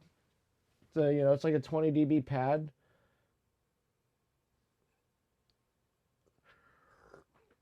Because what that does is it basically is lowering your input on the microphone without having to turn the knob, so you can raise the input on the, I don't know. It does do something. There's all sorts of characteristics you can build in your sound. But I generally don't use the pads at all. I don't feel like I have a need for them, at least as of yet. Just a little espresso, a little sugar rush there. Oh yeah, my sugar intake. I gotta lower it. I just eat too much chocolate, and even Sour Patch Kids. Oh, I'll eat them till I have a headache. That's why I don't eat them. Like, you'll feel that sugar high, and I'm like surprised. Where's the diabetes? When's it coming? I'm always active though, so. But I've gained like 20 pounds. I feel recently. Packed on 20. But it's a beer gut, so we'll get over it. It's just those times where I don't drink at all, and that's not been recently. I've been drinking a little bit more than usual, I would say. I had 3 IPAs yesterday. That's kind of a lot, in my mind, right? I mean, they're filling, they're about 250 calories or more a piece. They make your fart smell like skunk weed. It's all good. It's all good. All that is E equals MC squared, okay? It's just energy being stored.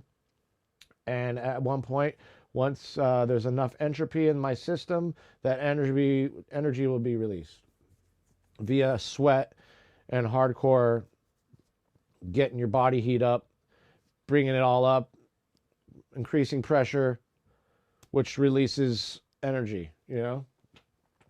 E equals MC squared. So always think if you're overweight, you just got a lot of energy stored. And, you know, that's energy. That can be utilized. You know what I mean? In your workouts. Anyway, so let's do this, okay?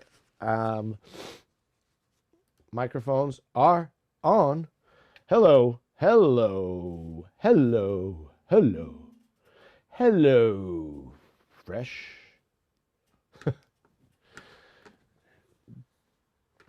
Wow.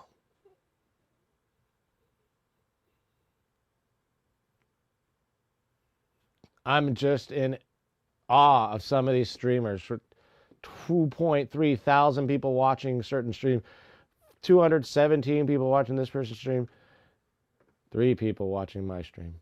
I don't know whether to laugh or cry, but let's do both. I'll cry about it later. But hey, you got to work hard to play hard, right? You got to work hard and play harder. Why am I coming at you guys with all these sayings that are like straight up fucking Under Armour commercials?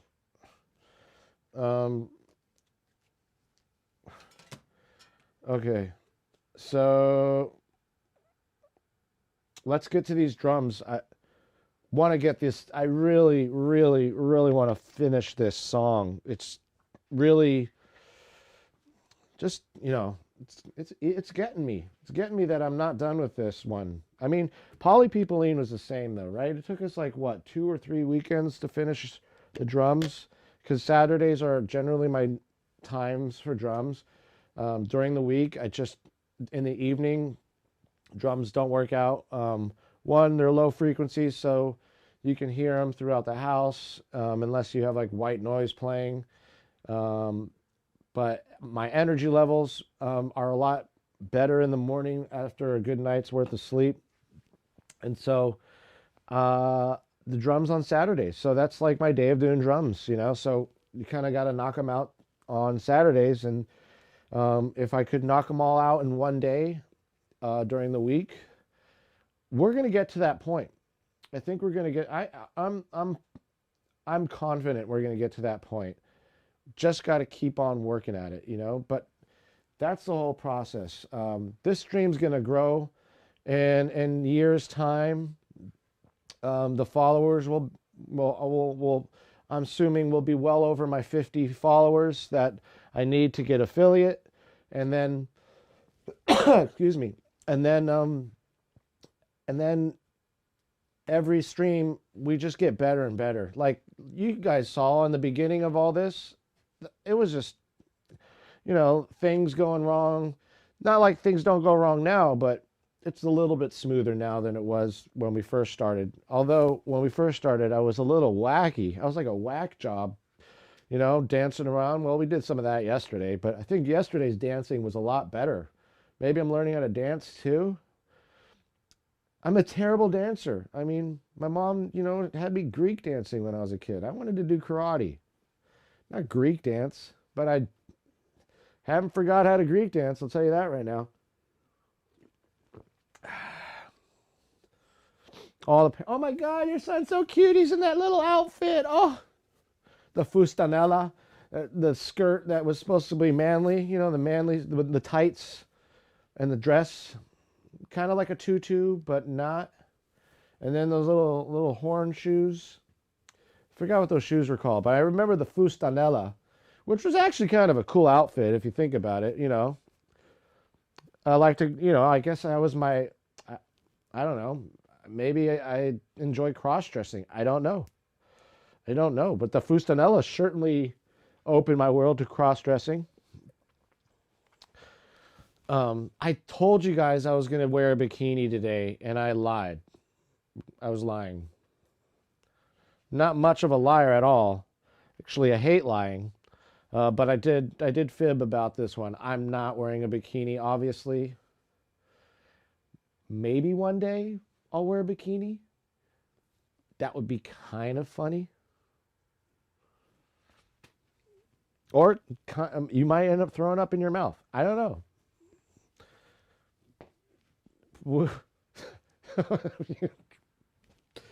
I don't know. Let's take off the shades here. Gave myself a haircut the other day. I was going to grow it out long. I'm like telling you guys, I'm growing it long. I do want to grow it long. I want to grow it long. I'm tired of this hair sometimes, you know? It's like too,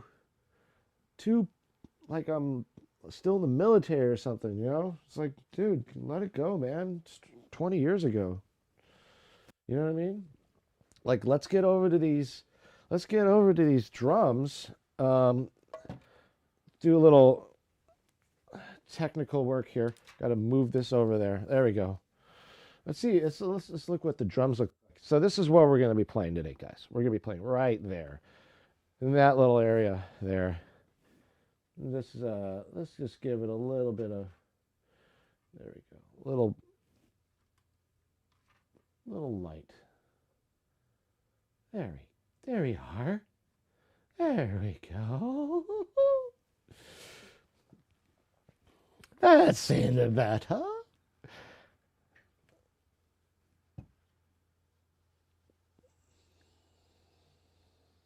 Hi.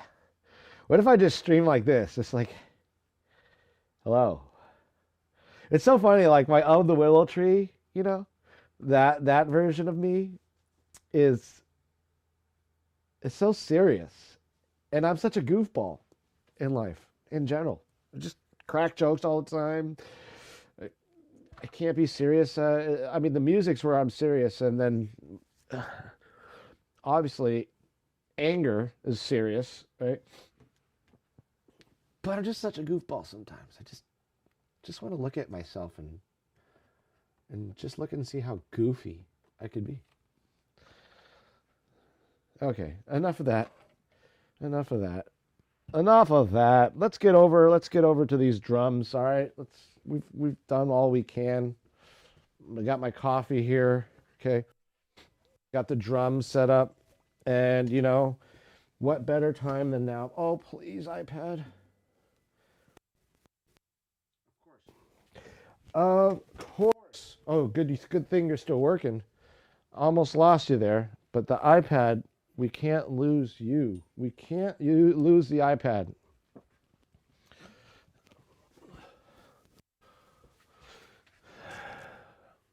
We might have to put one of these type of things. Oh no, I have an extra charger here to go directly into the. No, I don't. Yes, I do. There we go. Directly into the wall for you. Because I noticed that when I use a charger, for example, like one of those battery pack chargers, it just eats up the battery pack charger for some reason. The iPad, this is the first generation, so it's like, fuck, I don't know you. What the fuck you think you're doing, bro? Oh yeah, it's still hanging in there. Still hanging in there. iPad's on. Yay. 7% left.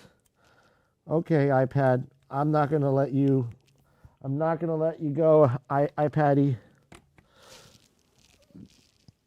You've been in my life since the beginning of iPads. You're not going anywhere.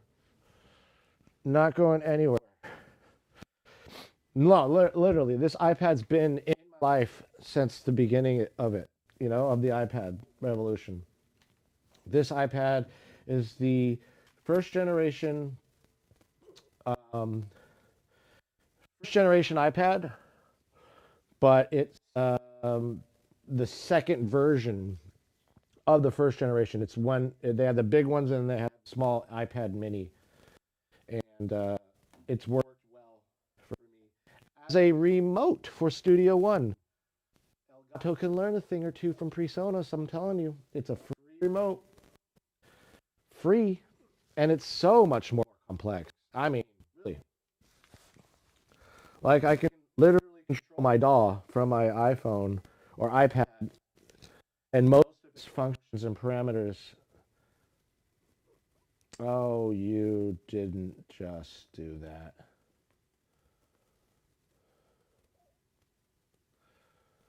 I'm talking all this good stuff about you, and then we have a little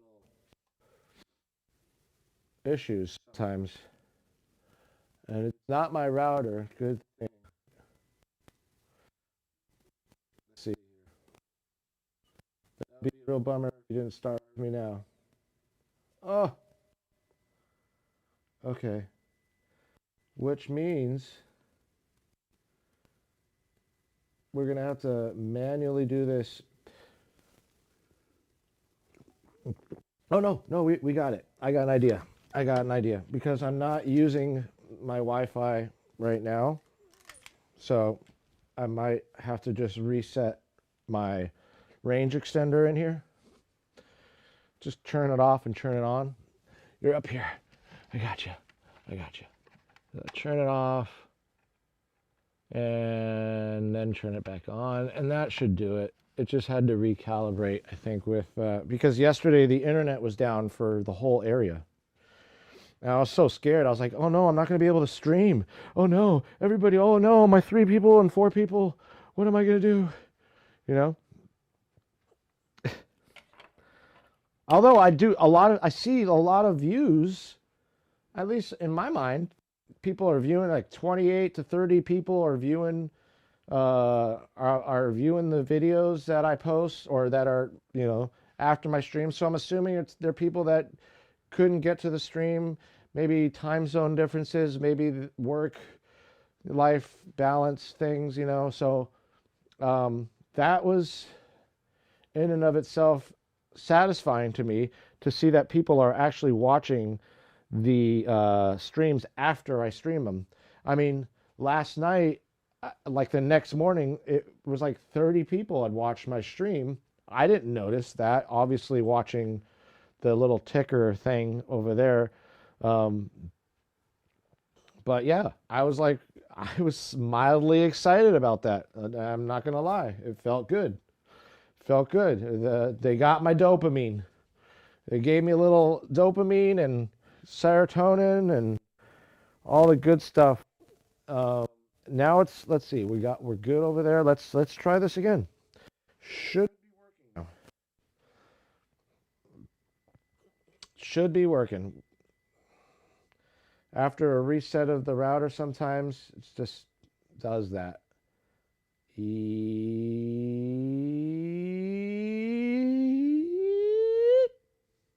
Yes. All right. Okay.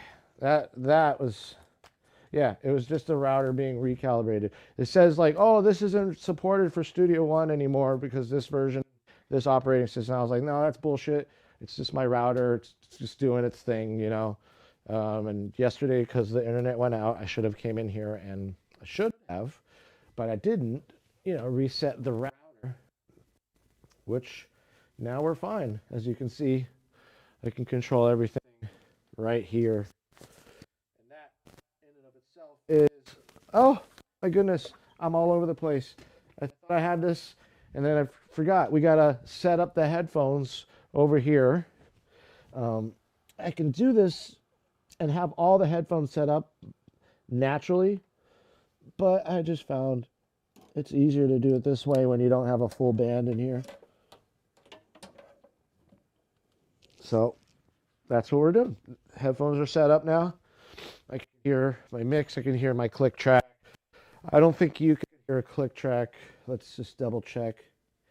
No, you're not going to be able to hear the click track at all, which is great because I'm sure that can get a little annoying. I don't know. I'm just speaking for you guys. I'm not speaking. one more thing. Sorry, I'm back up and down, up and down, up and down. But at least you can see me being up and down and up. Good. Monitors are off. Just wanted to double check. Make sure the monitors are off. And let's get back to it. By the way, I have my phone over here. So if any of you guys want to chat or give me some pointers on how to play drums, that would be great. It would be cool to chat or collaborate with a well-played drummer. That would be a cool thing to do. But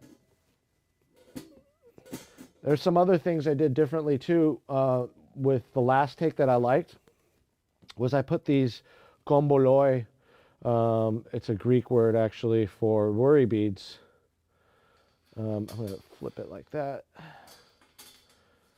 There we go. The reason being is because they kind of gave the, see that? It just gives it a little bit more sizzle, you know? And reason I'm doing that is because of gravity. Wherever these beads kind of fall and stop moving,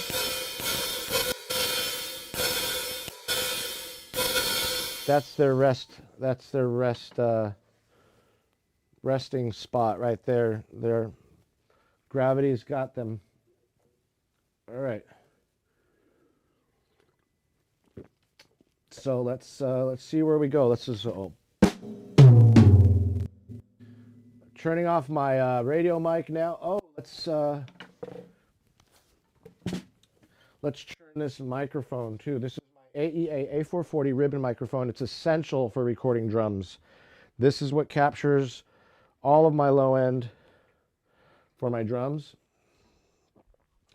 I mean, much low end is captured from the D112 inside the kick drum, which I have inside because I have such a long kick drum.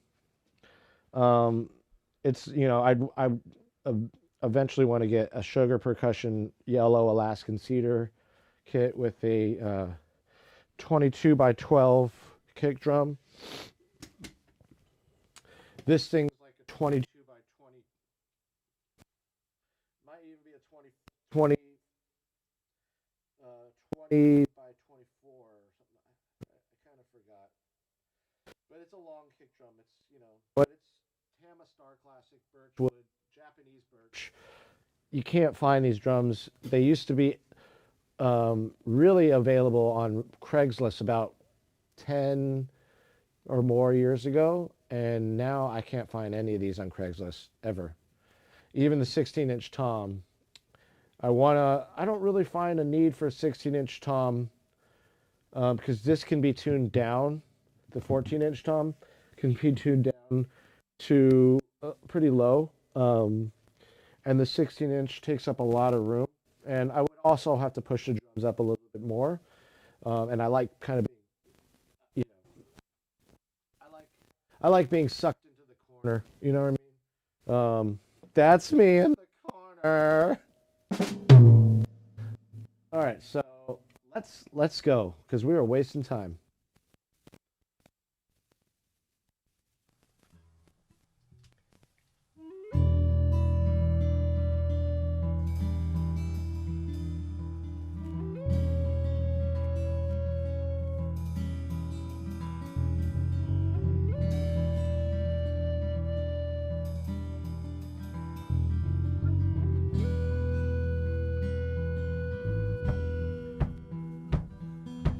On the road, thought he was a friend.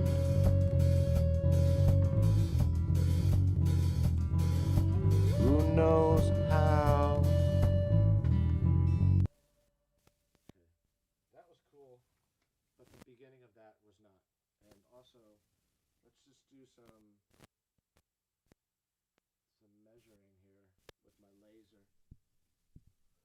I'm measuring at light speed. Always I go about 3 feet 11 inches from the microphone to the snare. That's just my thing. You can do whatever you want.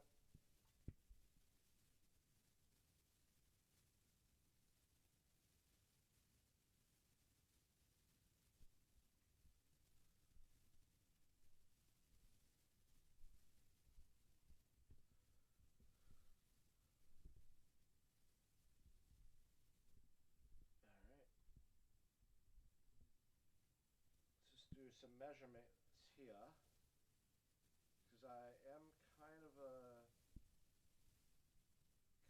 perfectionist.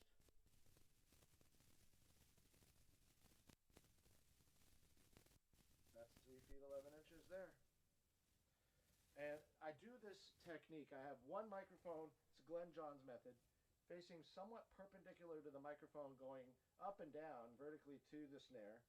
It's centered on the snare. It could be centered in between the snare and the hi-hat and the crash here, but I like the centered on the snare. It gives me more snare, and this microphone is going to pick up all of this. It's going to pick up the toms. It's going to pick up the ride, whatever's over here, and then the AEA 440 over there is just going to pick up all of it, and it does such a good job, especially with the toms, and just, you know, all let's see, is that all right? Let's try this.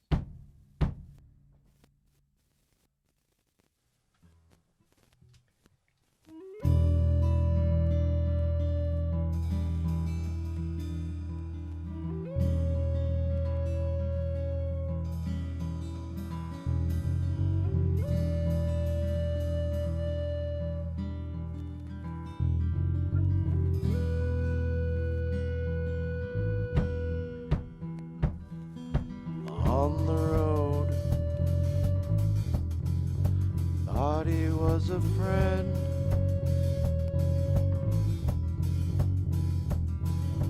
Who knows how?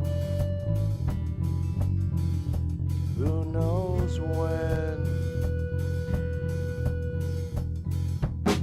As the killer arrived, 2 times and a 10.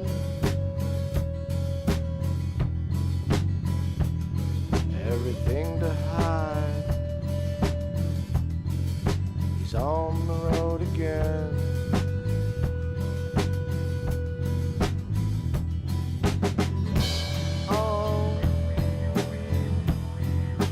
On the road again. Tell us where you've been.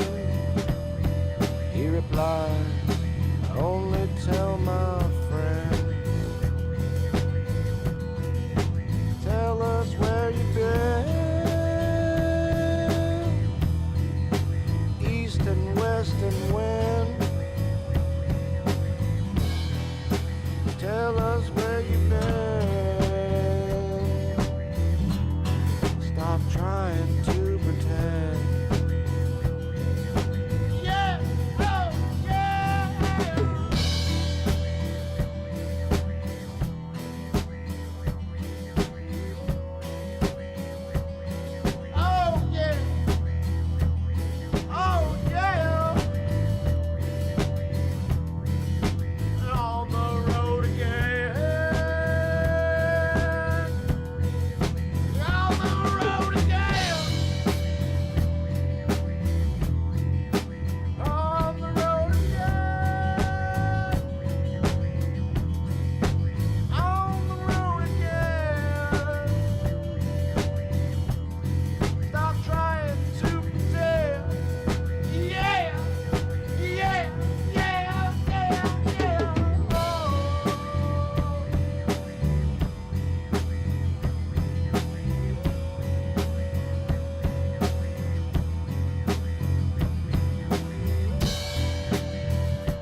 It's like a good start, but yeah. Man,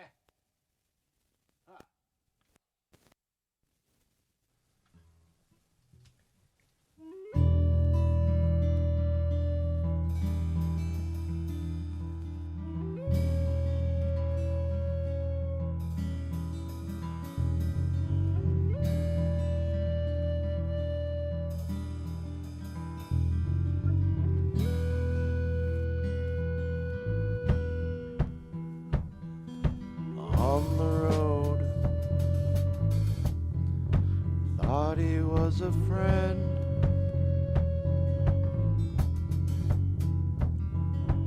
Who knows how? Who knows when?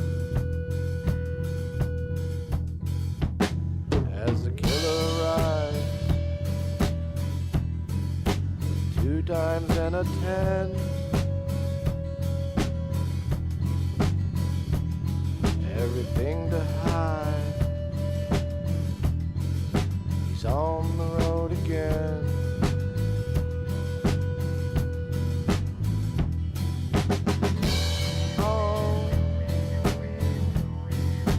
On the road again. Tell us where you've been. He replies, I only tell my friends. Tell us where you've been. East and west and when.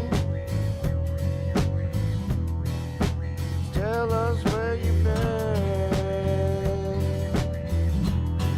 Stop trying to pretend. Yeah, oh, yeah.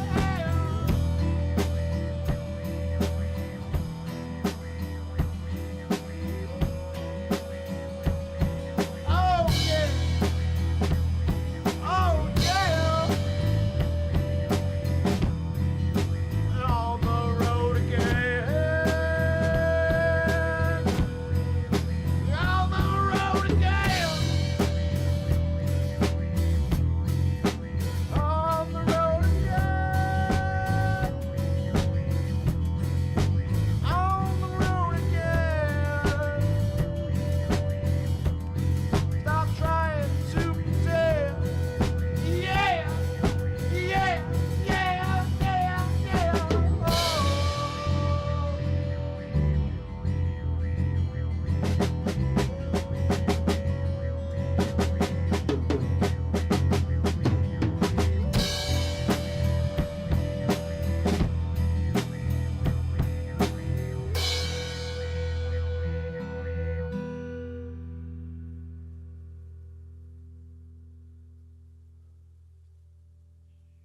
Shiver me timbers. Shiver me timbers. What the hell?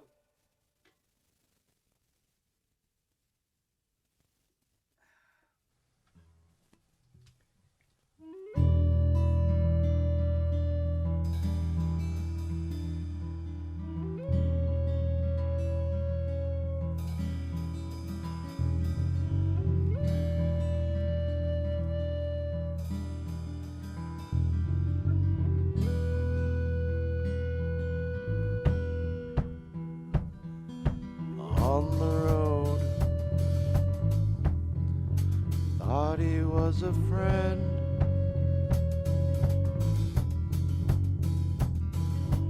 Who knows how? Who knows when?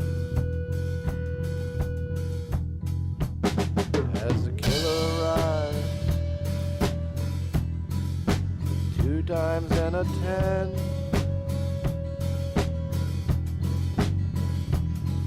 Everything to hide. He's on the road again.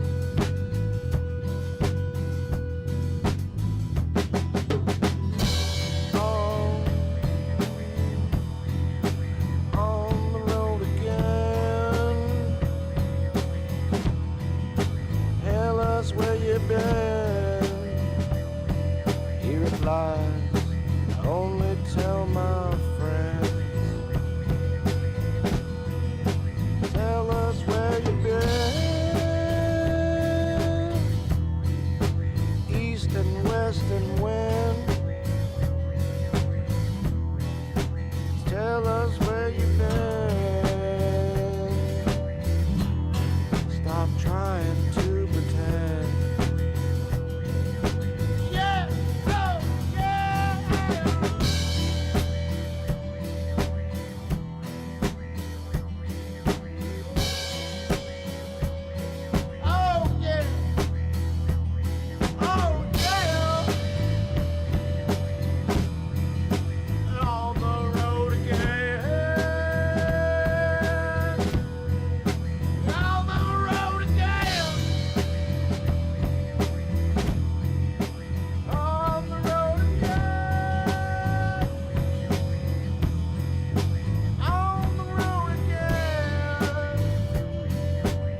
up so much. I am not ready. Just another reason. Man. This is killing me here. This is fucking killing me. Come on, boy. Let's do it.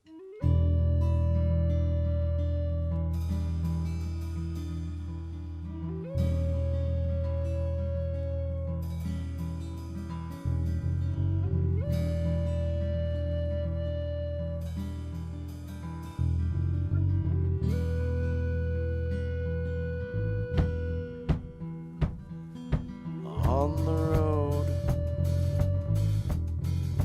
thought he was a friend.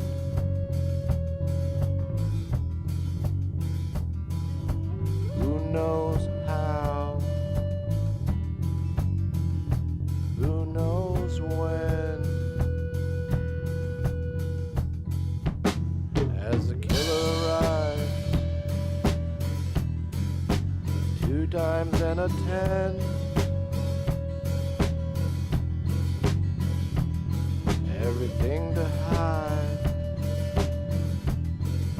He's on the road again.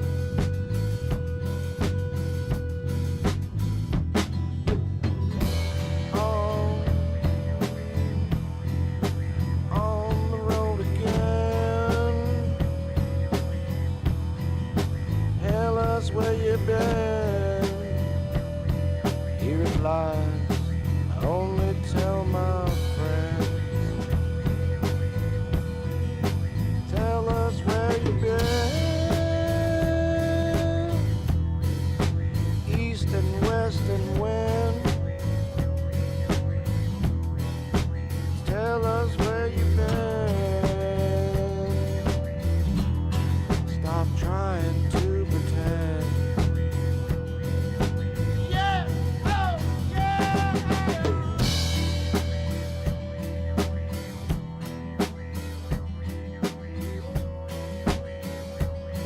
Oh, yeah! Oh, yeah! On the road again. On the road again. On the road again. On the road again. Stop trying to pretend. Yeah, yeah, yeah, yeah, yeah. Oh.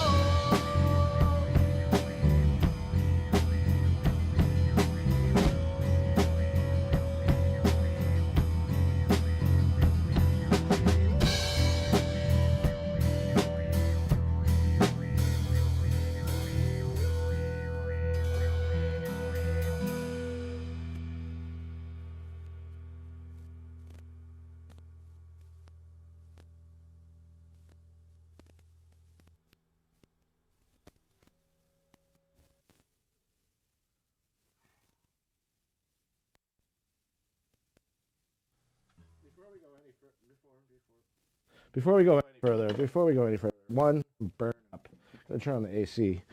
2, man, we need to practice. We just have not had enough time to practice this song, and it's really getting under my skin right now. It's like, oh, you know, it's like I want to finish this. I don't think I'm gonna have time today. I think I'm not even, I just gonna want to listen to what we did, but I think I'm gonna come in tomorrow and finish these drums. I don't want to go into next week. I do not want to go into next week with this song anymore. I want to go into next week mixing this song. I don't want to go into next week recording this song. It's fucking annoying right now. I'm like, I think I got some good things, but I didn't. Like, literally can't even start the song off right. You know what I'm saying? I'm always having problems like anticipation starting off the song, and we've kind of run out of time. It's 11:30. Got to get ready for all the other things we got going on today. But yeah, oh man, we didn't get the drums today. Sadly, this has been a ongoing pursuit. And it's what's this going on? This is madness. I'll tell you, it's madness. It's madness. Um, this is madness. I'm not getting the drums. It's like it's beating me up on the inside right now. It's really like, you know those feelings where you're not getting it. You're just not you. I mean me. It's not you, it's me. I'm just not getting the drums quite yet. And this song seems like it's really easy, but so far, in my opinion, it's one of the hardest. It's, even though it's slow, just the drum motif, the groove, the shin splints, which are actually not as bad now. I think because we played it enough that my shin is now uh, learned, muscle memory, whatever that means. But you know what I mean? Like, yeah, I think my cerebellum is a little overactive right now, you know? By the way, there was just some research done on the cerebellum when it comes to like muscle movement.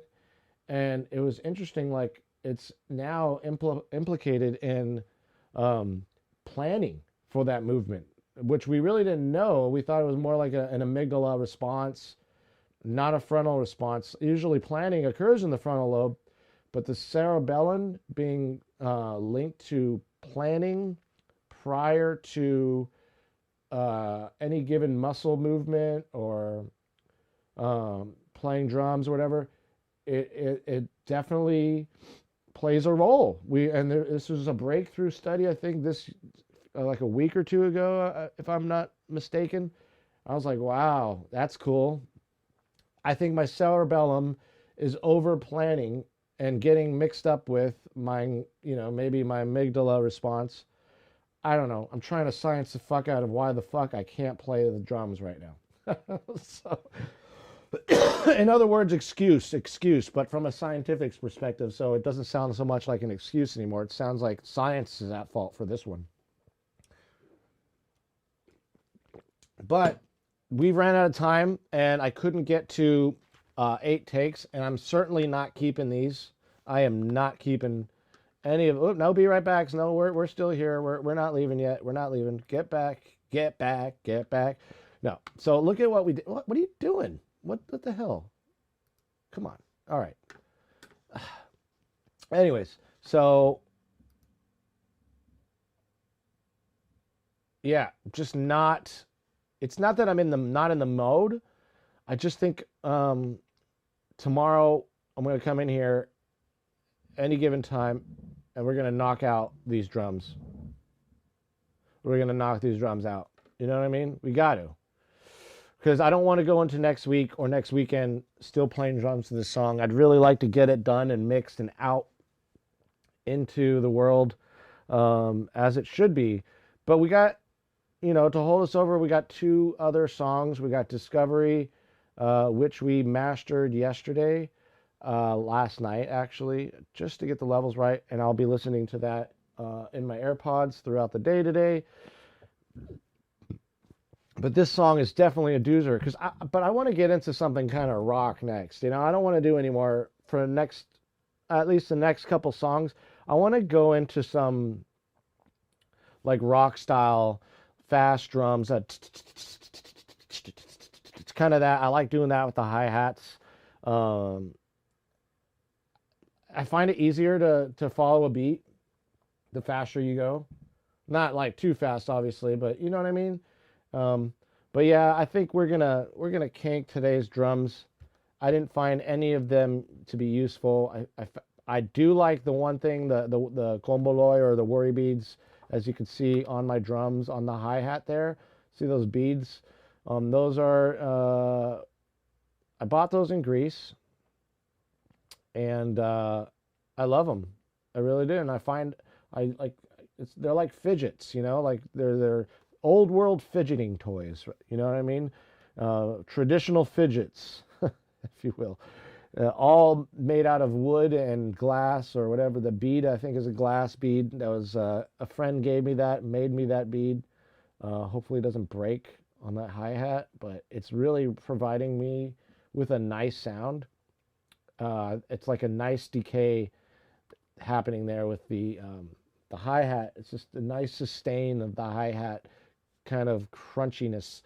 And so, or sizzliness, as you would, I think sizzle's probably a better word to use. The sizzling of that hi-hat, it just gets sustained a little bit longer when I'm using the worry beads.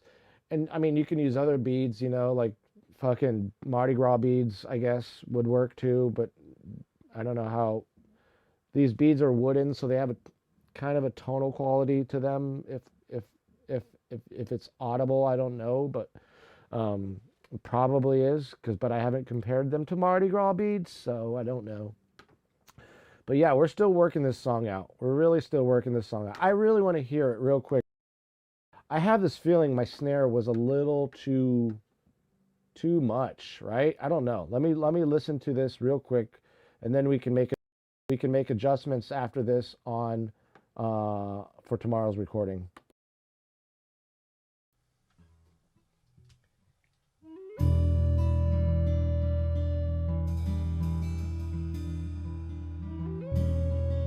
That sounds cool.